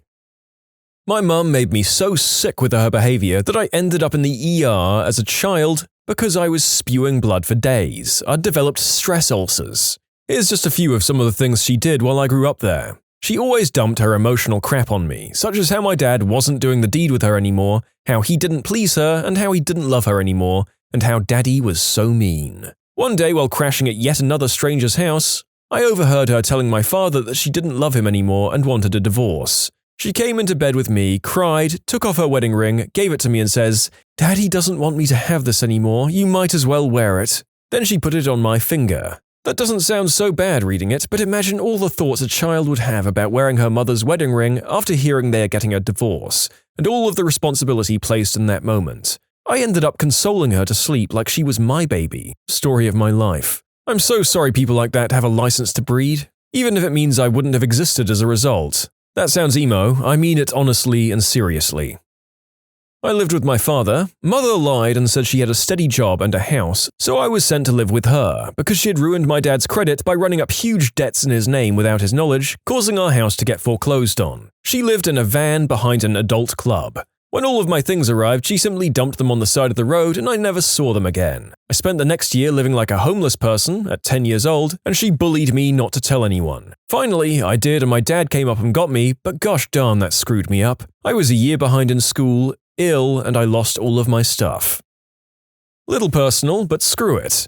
I just started college and I was living with my grandmother on my father's side. First time staying with this side of the family. Father never cared for me and was incarcerated for his whole life. Needed a place to stay until I got my crap together. Within a month of living there, father was released from prison and came to live there as well. I didn't know he was going to stay there as my grandmother didn't say anything as she knew I didn't want anything to do with him. Anyway, after about another month of awkwardly living under the roof, my father comes home in a car that he got from an auction. He wasn't working at the time and I assumed he was selling substances or had stolen the car. He got arrested again. A friend joined college same time I did and he got his refund. I didn't. After some investigative work, I found out my father took the refund and cashed it, and that's how he got the money for the car. Teed off, I pressed charges and eventually my grandmother found out about it and kicked me out. I was homeless for a few days. Best friend found out about it and his parents gave me a room. In conclusion, scumbag father took my refund from the grant I received for college and cashed it to buy a car.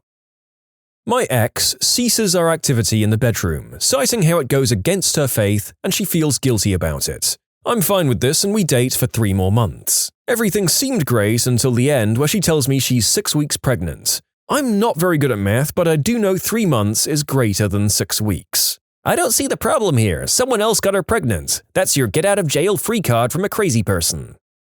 Within a week of my ex-wife having an affair, she emptied the bank account clean from $10,000 and moved out of state with her new lover. I found out through his wife and bank account records. Left me with all of the debt and bills. 2 years after the divorce, she opens multiple credit cards in my name and social security number. Thankfully, I have Credit Watch and caught this. Now working on sending her to jail for ID theft and credit fraud.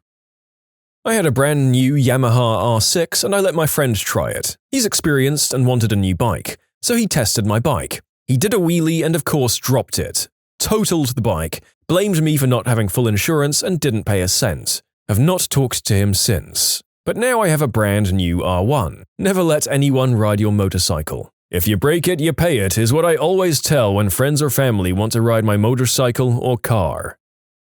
I quit my job so I can watch my kids while my wife was deployed to Afghanistan. She falls for a contractor over there and dumps me. Now I am jobless, wifeless, and I'd be freaking homeless too if I wasn't living at my dad's house. Oh, and when she returns from Afghanistan, she wants full custody of the boys, and I just turned 30 today. Happy fricking birthday to me. I accidentally broke the small glass door of my closet. Dad came in, saw the shattered glasses on the floor. I told him it was an accident. He pointed his finger at me and yelled, "You're an accident!" I was 11. Just remembering what he said is depressing. This is a terrible thing to say to a kid, and sadly enough, it's distant enough from me that I chuckled a bit at the childishness of the father's response. Bad narrator. Bad. My brother is a contractor, and after offering to handle our whole home renovation, he started a demolition, then decided he was too busy to finish and abandoned the project. He just didn't show up for 2 weeks, and when I contacted him, he showed zero remorse for screwing me over. I've paid him almost $20,000 up front as a deposit for work to be completed. The renos started in June. Right now, the master bedroom has no fixtures, there's no doors anywhere, the back wall of the second floor is missing, it's October and getting cold by the way, the bathroom is gutted to the studs, the kitchen has missing walls and there are massive holes in practically every remaining wall. Before just walking off, he'd just not show up for days at a time or only work a couple of hours, then complain he was underpaid the rest of the time. On top of that, due to him having poor credit, I let him use an extension of my credit card with his name on it to purchase materials, which he then proceeded to use to buy gas, food, and booze for himself. When I asked him to stop, he agreed and then continued to do so. I'm now out $50,000 in labor and materials, and now I have to find another contractor. Let me repeat this important fact. This is my brother who's done this.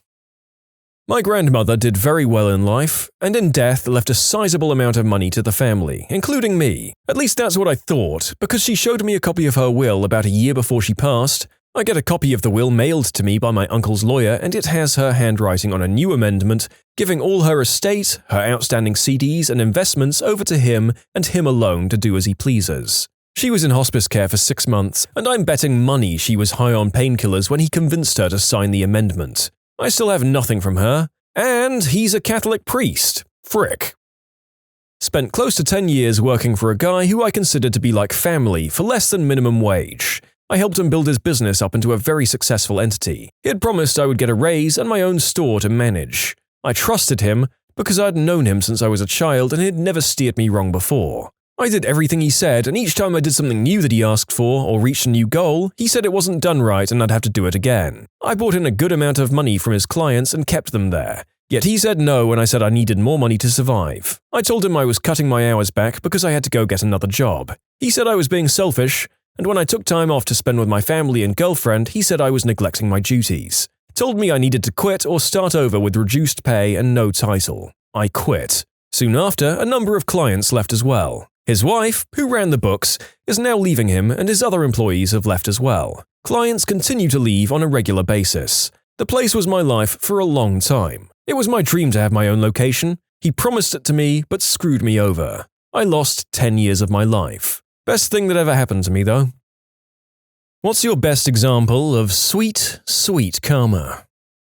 One morning I stopped at Dunkin' Donuts on my way to work for some coffee. It had already been a not-so-great morning, so I wasn't in the best mood. The guy a couple of people ahead of me got a large iced coffee, which is 32 ounces at Dunkin' Donuts, and he ended up being parked next to me in the parking lot. So I'm getting in my car and happen to glance over and notice that he's in his car, but his enormous coffee is on the roof of his car. So I waved at him and pointed to his roof. He looked at me, and for whatever reason, his reaction was to flip me off. I don't know if he thought I was making some kind of rude gesture or if I was just a weirdo or what. But I got to watch him pull out of his parking space. His coffee stayed put while he backed out, but as soon as he braked to shift gears, that thing just dumped all down his front windshield. It was honestly one of the most gratifying moments of my life. Happened to me with a bucket of KFC. I thought the girl that was gesturing at me was just saying hi. Next thing I know, chicken was raining down my windshield. I picked up some of it. If it didn't hit the concrete, it's still good to eat, right? Was driving home slowly during the aftermath of a major ice storm. Dallas and Fort Worth don't have salt trucks or plows, so there was a thick layer of ice on all the highways, which are mostly elevated so they take ages to thaw if the temperature stays low. A guy in a sports car blows past me and a bunch of other people just trying to stay on the road. He's changing lanes really quick and speeding up and generally just being a massive jerk on a dangerous road. Couple of miles later, the guy's car is spun out, still upright, and stuck in an icy ditch. He was fine, standing next to the also fine car, spitting mad. So I'm glad he wasn't hurt, but man, did he deserve to end up in a ditch for driving like that. Seriously, we get that you might know how to drive on ice in the Arctic, but Texas doesn't have the infrastructure you're used to. The roads aren't built for ice. There are no plows. We aren't rusting our cars with salt over the 2 days every 4 years that ice is over. It just ain't the same. The kids in my neighborhood, including me, liked to toss snowballs at passing cars. One day a guy in a purple pickup truck drove by and we lit him up with 4 or 5 of the little snowballs. About 2 minutes later, the same truck comes back up the road, revving the engine loud. He zooms by and his arm comes out of the window holding a snowball about the size of a soccer ball. Somehow he nailed the neighbor kid right in the chest with that snowball, and the kid crumbled to the snow from the impact. We heard him laughing his butt off as he drove away. I never saw the purple truck again. Don't throw snowballs at cars, it's more dangerous than it seems. For the drivers. I still feel like a tool when I remember, even though I was only 11 or so. This is so goddamn funny and perfect karma. I bet that guy was smiling for the rest of the day. I know I would have been. Just try not to think about the possibility that you hurt anyone.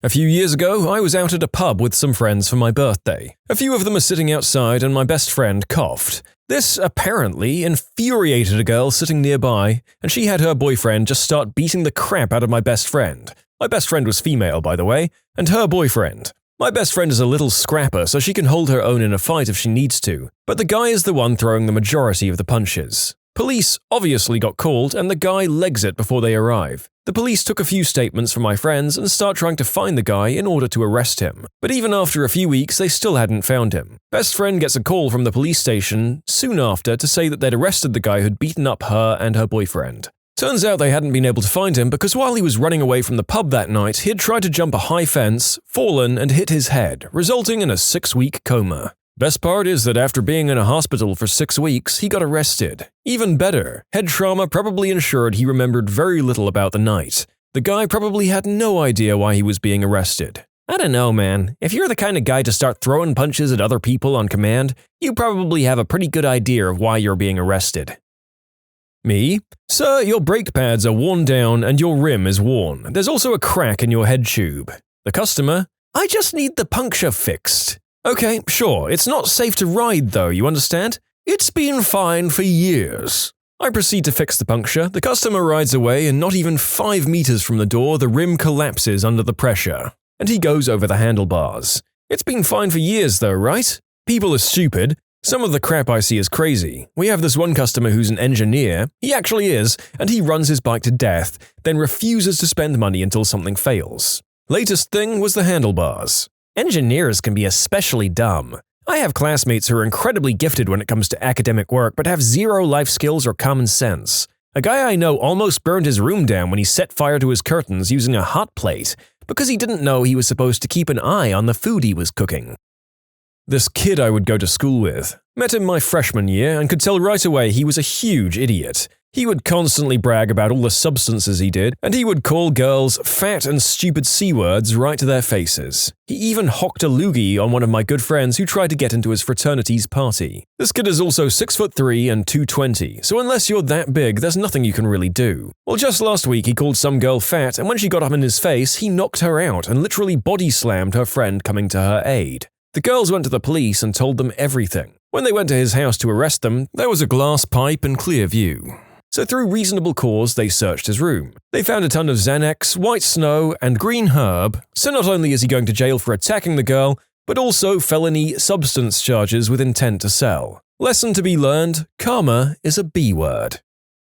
I used to rent my sister's house. She moved out with her boyfriend, now husband, and my brother and I rented the house from her. We were in our early 20s and boys, and the place was never going to be immaculate, but we certainly didn't trash it. My sister has somewhat unreasonable cleanliness standards, however. She inspects the place one day while we're at work and flips out, kicks us out 2 days before Christmas. The next tenants absolutely destroyed her house, tore up floorboards and spray painted the walls. Destroyed it. We were messy, but would never have done that. There was no apology. Our relationship was very rocky for years afterwards, hardly ever speaking to one another. I think in a way she blamed us for the damage, like if you didn't make me evict you, this never would have happened sort of way. But we had experiences to draw from our pasts, where not talking to family has resulted in unfinished business when a family member dies, and she's always been more like a mum to me as there's quite a large age gap between us. We sort of just started hanging out again, mainly for my nephew, as I was his main male role model for years, and eventually we became friends again. Though I'm a little salty with her at the moment because we were supposed to see the new It movie together and she's gone and seen it without me, I'll get over it.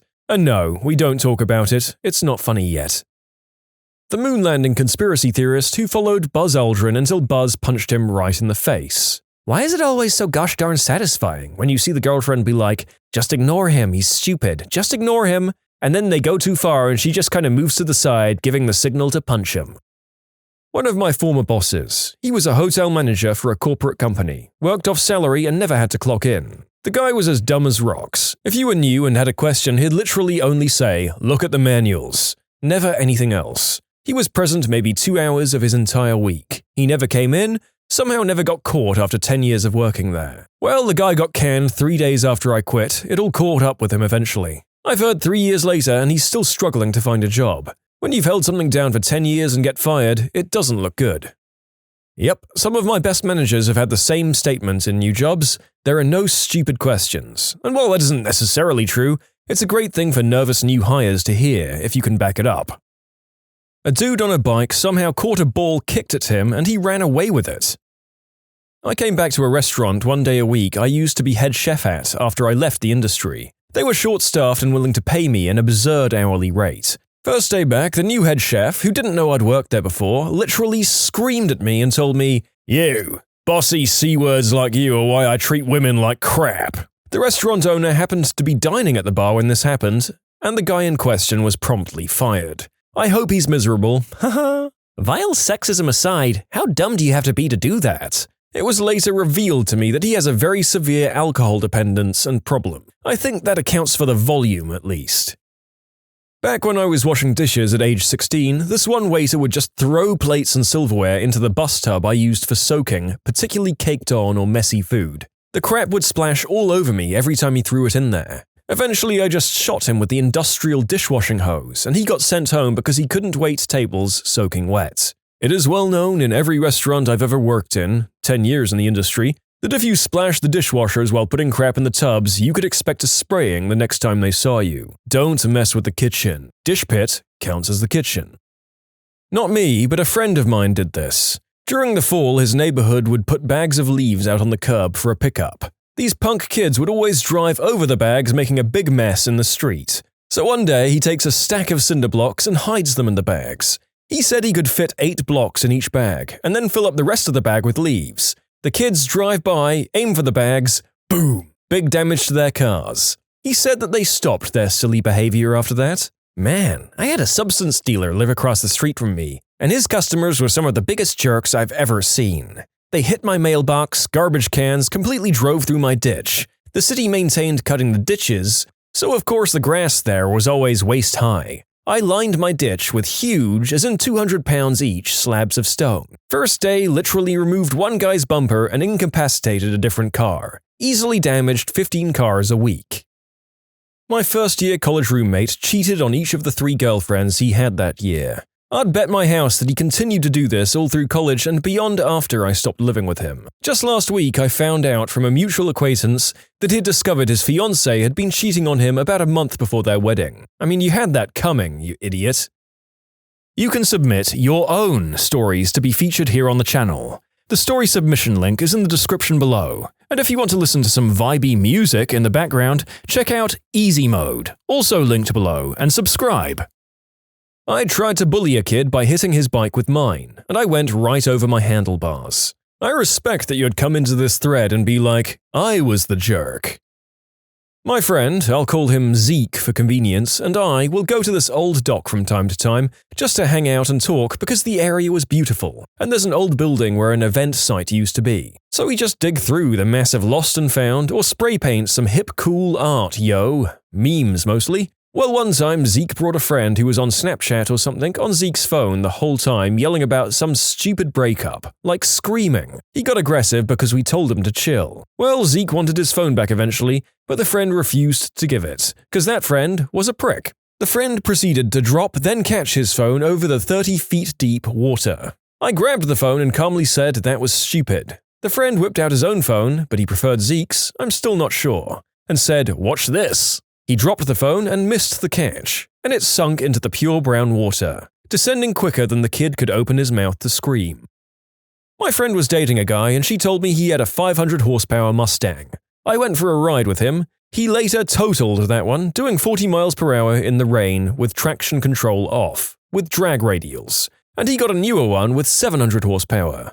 I turned down a ride in it and talked my buddy out of it. The guy had skills but nothing resembling judgment. He'd passed traffic at 140 miles per hour with 3 passengers. As of Friday, that's now his 700 horsepower coffin. Well, that got darker than I was expecting on this thread. I definitely had friends growing up that I wouldn't get in the car with in this day and age. Not sure if this happens to any of them, but I hope not.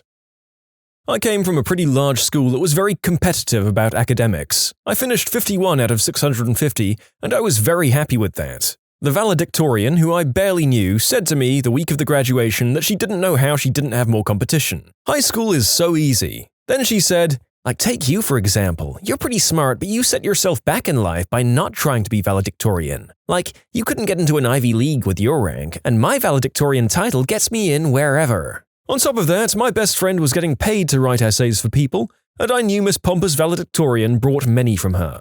I mostly forgot about this girl and moved on with my life. I graduated college, moved back to our hometown, and got a good-paying job. The first weekend back, I ran into her. She works as a cashier at Target. You bet I went through her line to say hi. I sincerely wish her all the success in the world now, but it also was really good to see reality found her. Don't you love it when a big fish in a small pond gets introduced to the ocean and realizes how small they actually are? You're not hot crap if you can't swim against the ocean currents. How good did this feel? Hey, insert valedictorian name, how are you? Yeah, I just moved back to town and I got this great job at amazing company. How about you? Are you working here to pay for uni? No? This is your full-time job? Oh, okay, that's cool. Valedictorian my butt. In the mid-2000s, my sister passed away from cancer. The entire school knew about it because she had been able to attend the school for weeks. She had to stop shortly after, but everyone knew we were siblings. Anyway, I had this bully that tormented me fairly often, mostly stupid kid stuff. The day after, he told me in the lunch line, "I'm glad your sister died." That was the first and only time I punched someone first. I broke his nose and got a 10-day vacation courtesy of zero tolerance.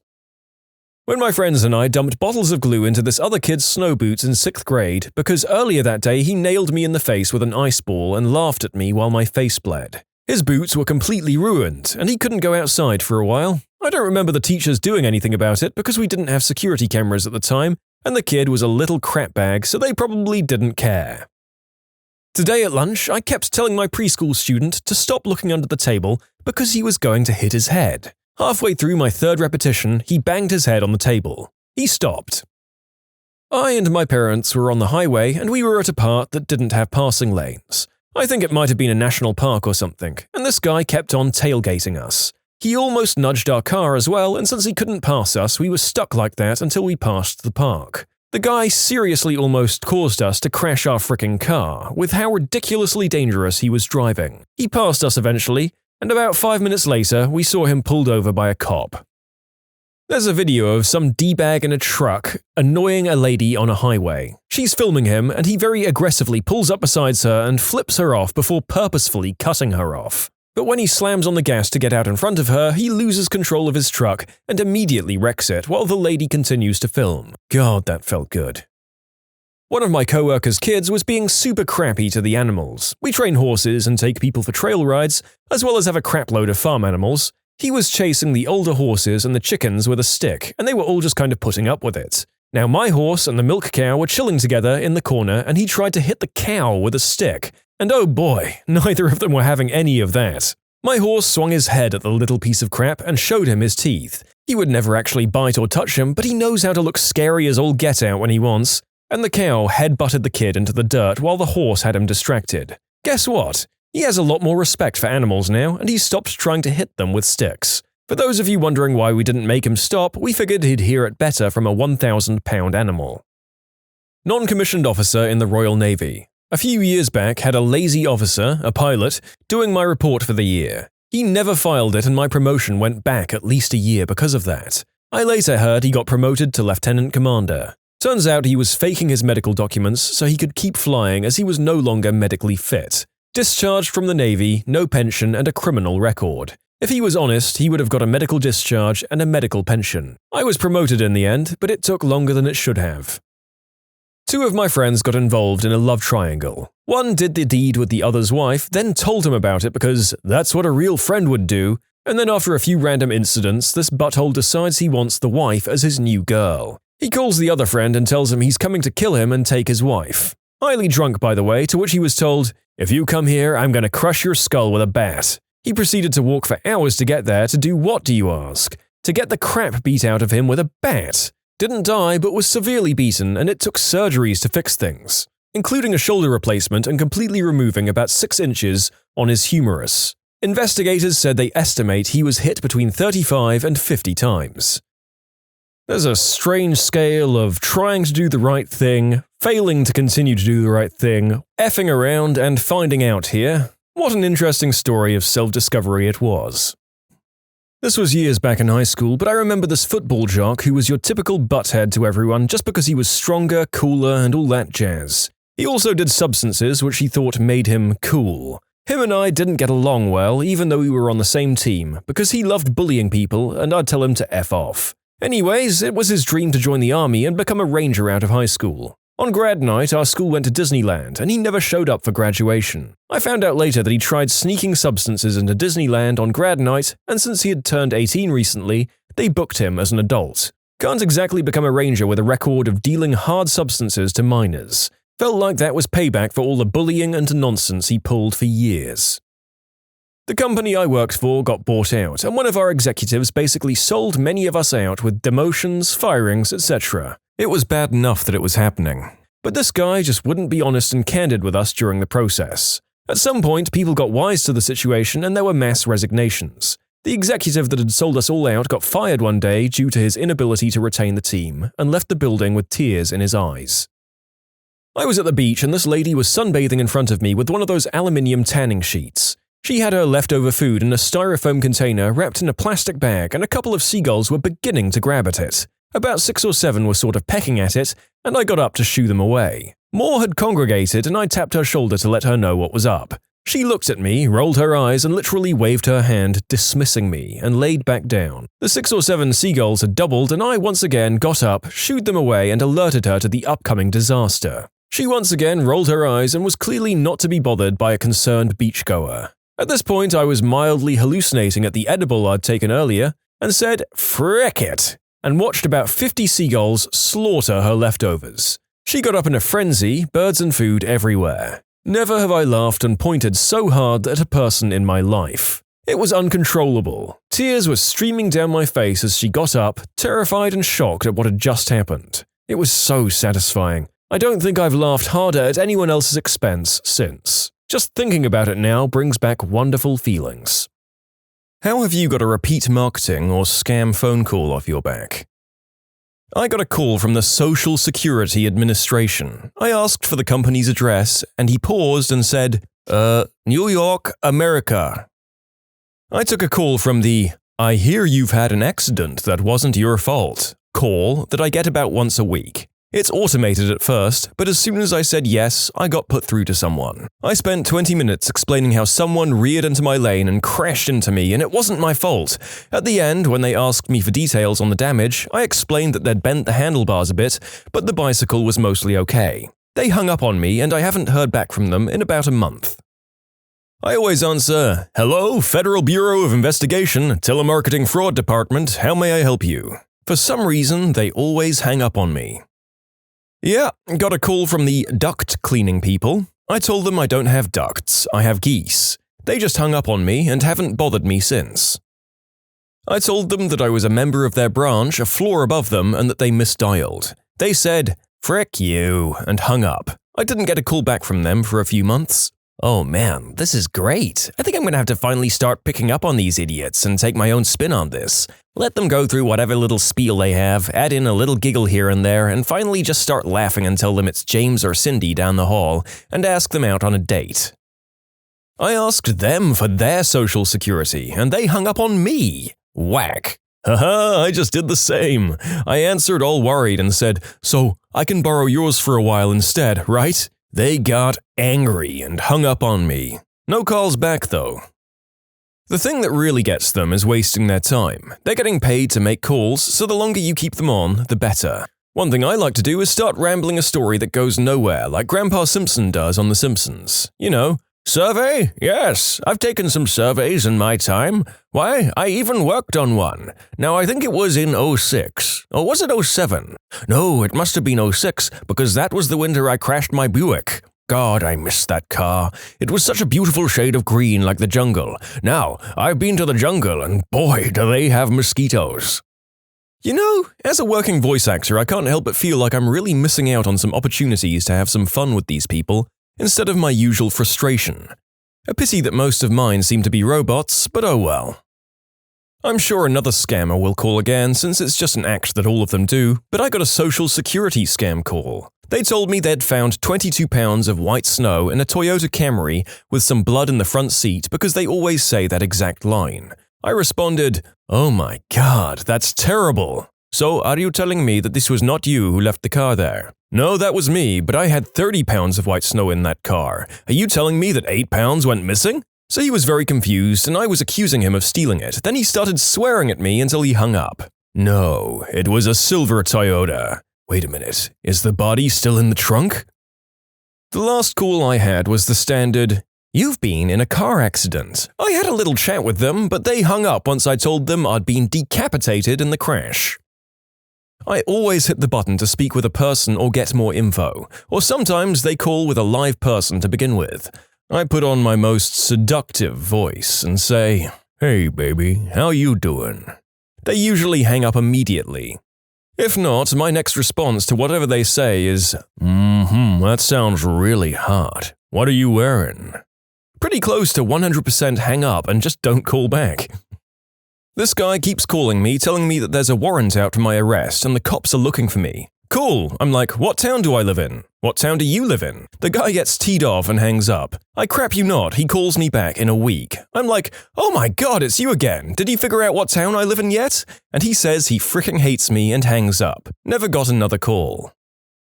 I tried to troll a guy who was clearly calling people to get their bank account information by saying they were giving away money to help college students. He was from India and was dedicated to his job.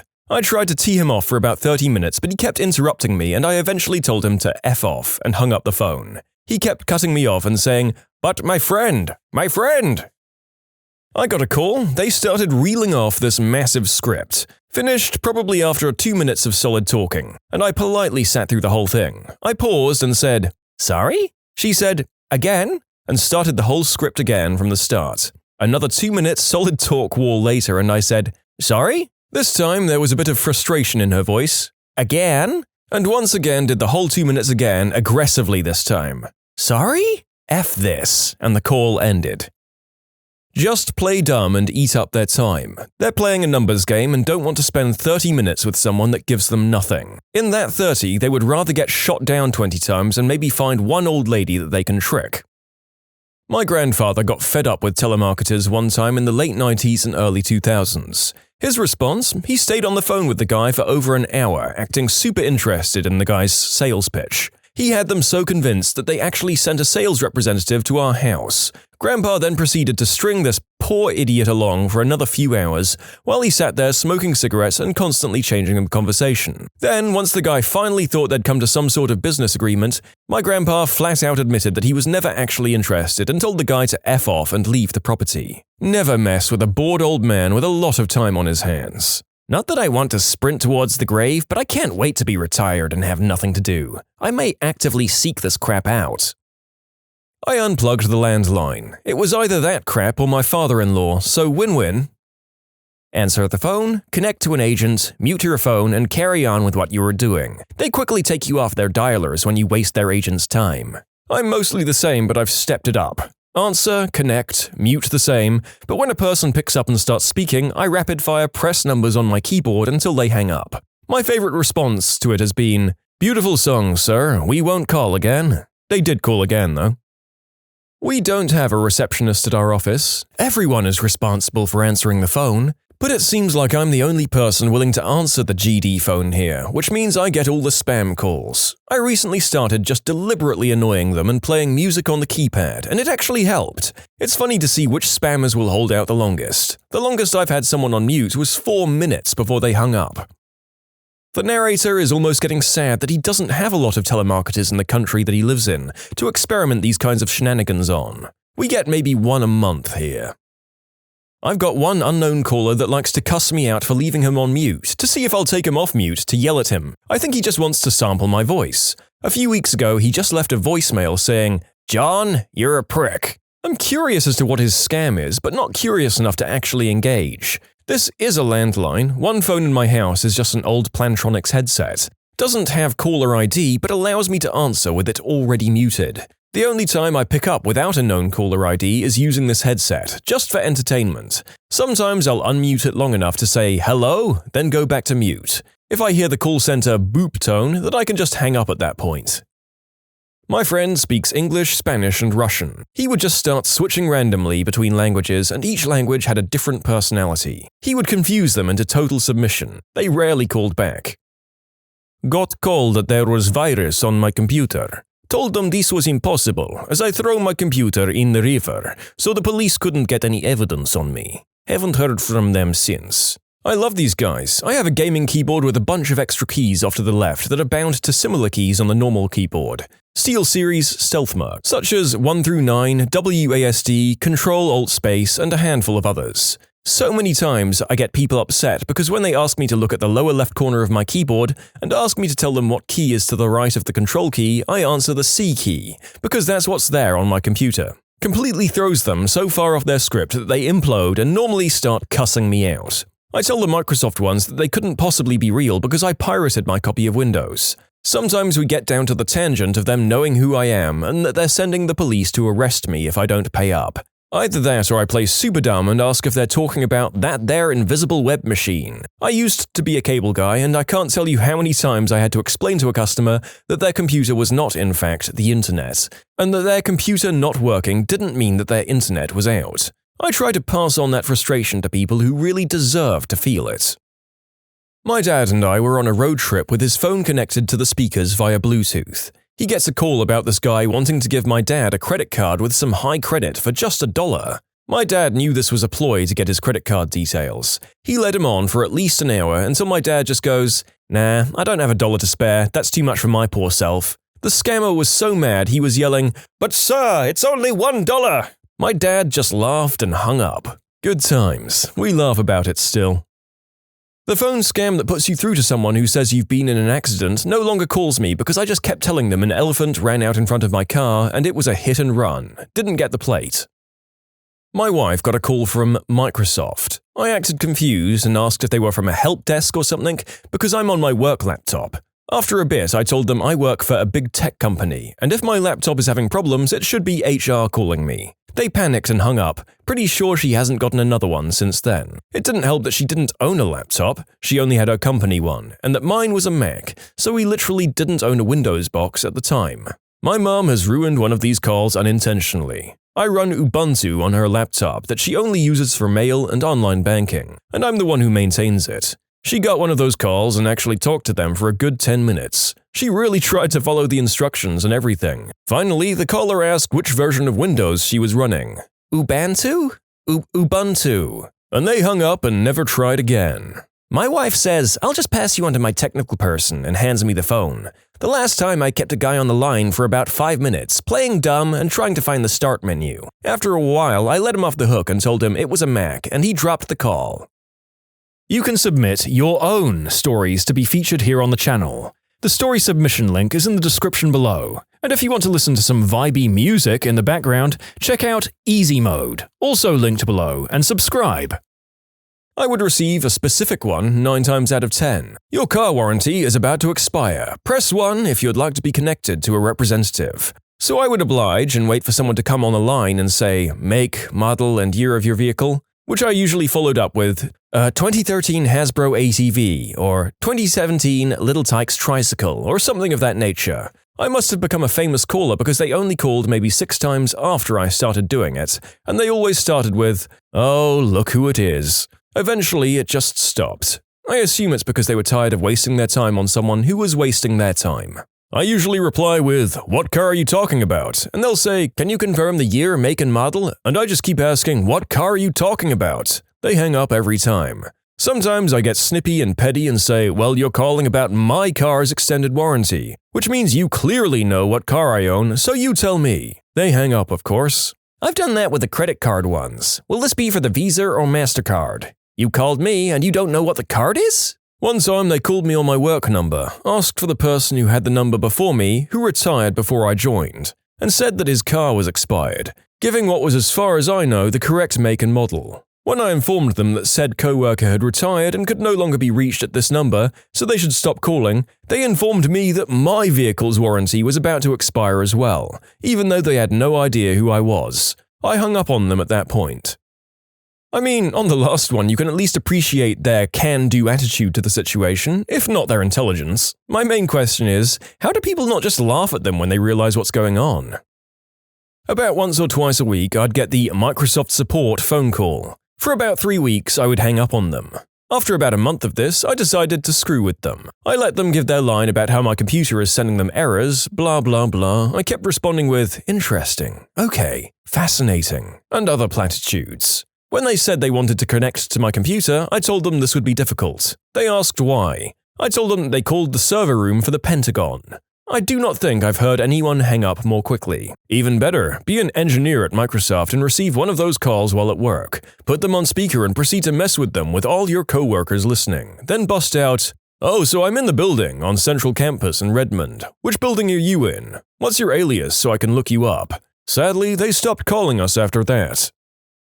After I had my first child, I kept getting calls about how the netting they used for my hernia surgery was being recalled, and that I could get a lot of money if I took the time to talk to them. I told them that I'd never had that surgery and I think it must be a mistake. They asked if I was in the hospital on a given day. I said yes, because I'd had a baby, not because I'd had any surgery. It looks like their records are mistaken and to please take me off the list. I thought that was that. I got a phone call 3 times a week for months afterwards, having the exact same conversation each time. I would say, take me off this list right now and I want to speak to your manager. They would hang up. I could tell it was the same guy. Finally, after almost a year of this crap, I was sitting in the car waiting for an appointment. I was pretty early and had a lot of time to kill. They call me again. Me? You've made a mistake. Take me off this list and I want to talk to whoever's in charge. He hung up. I realized that I actually had their number on my phone, so I called him. I have your number now. I'm not going to stop calling until you let me talk to your manager. He said, ma'am, please do not call this number again, as it's my personal cell phone. Oh man, it was so on when he told me this. I repeated to call his number over 20 times. Each time he answered, I said the same thing. I have your number now. I'm not going to stop calling you until you let me talk to your manager or take me off this list for real. At one point, he even said I was mistaken and knows I had hernia surgery. After what felt like the millionth call, a woman answered. Why do you keep harassing one of my employees? I've told your employee that he has the wrong person and to take me off the list. He refuses to believe me and has been calling me 3 times a week for the past 8 months. Ma'am, he is calling you because you're on our list and he can help you. Pretty much saying the same crap the other guy was saying, but with a really crappy attitude, like it's me who's the butthole here. I have his number now, and if you want me to stop, you need to take me off this list and never call again. If you don't, I'll call him every minute I have the chance. I spend a lot of time in my car waiting for clients to meet me. So, you guys will be hearing from me a lot. Alright ma'am, I took you off the list. Please don't call again. Click. And they never called again. Saying something like, hello there, you're speaking with sales representative from pleasure.com. What kind of adult toys do you want to order? Really scream it at them, by the way. It always works for me. Welcome to Jim's House of Pleasure. You got the dough, we got the hoe.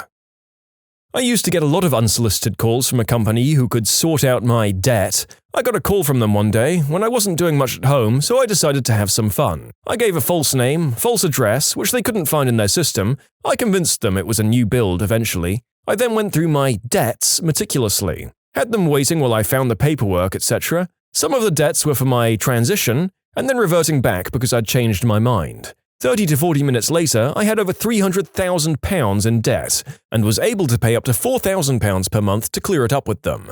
The woman on the phone got her boss because it was such a big contract, and when the boss lady got on the phone, I told her I made it all up. I kid you not, she told me I was wasting their time and that I shouldn't do that, and then hung up on me. Never heard from them again.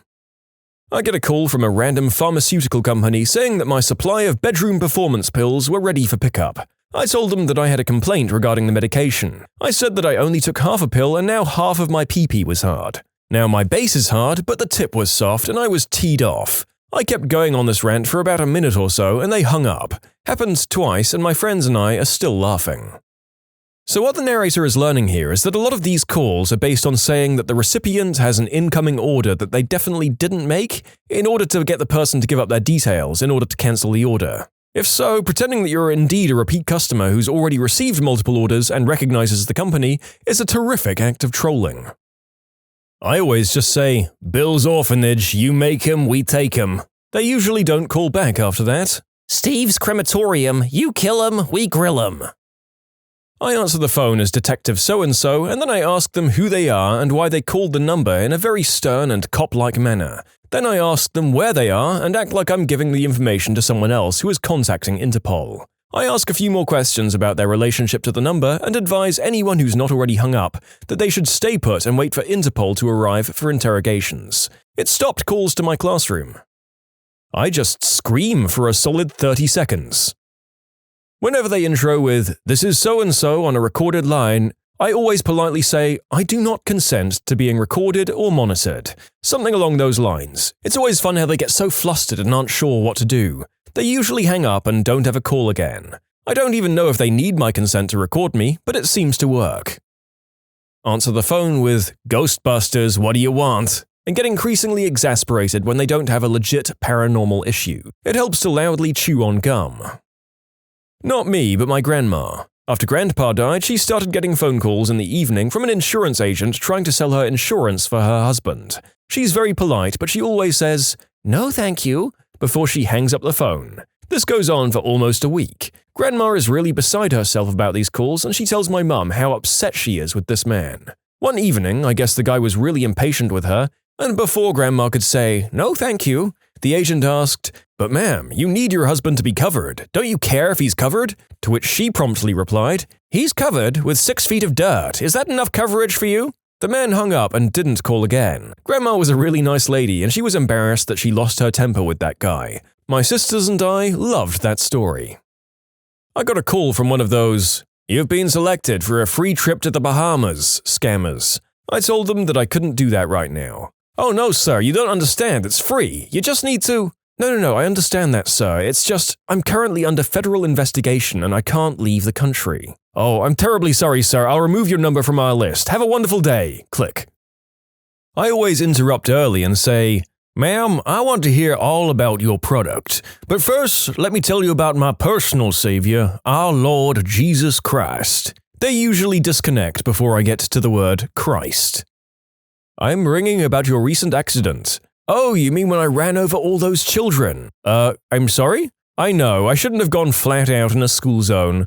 "Okay, Did they figure out which heads went with which bodies?" Click.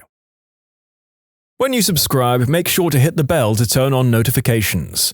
Put the playlist on in the background to finish listening to all the stories, or if you want some vibey music to put on in the background, check out easymode. If you like Am I the Genius, give Am I the Jerk a shot. Everything linked in the description.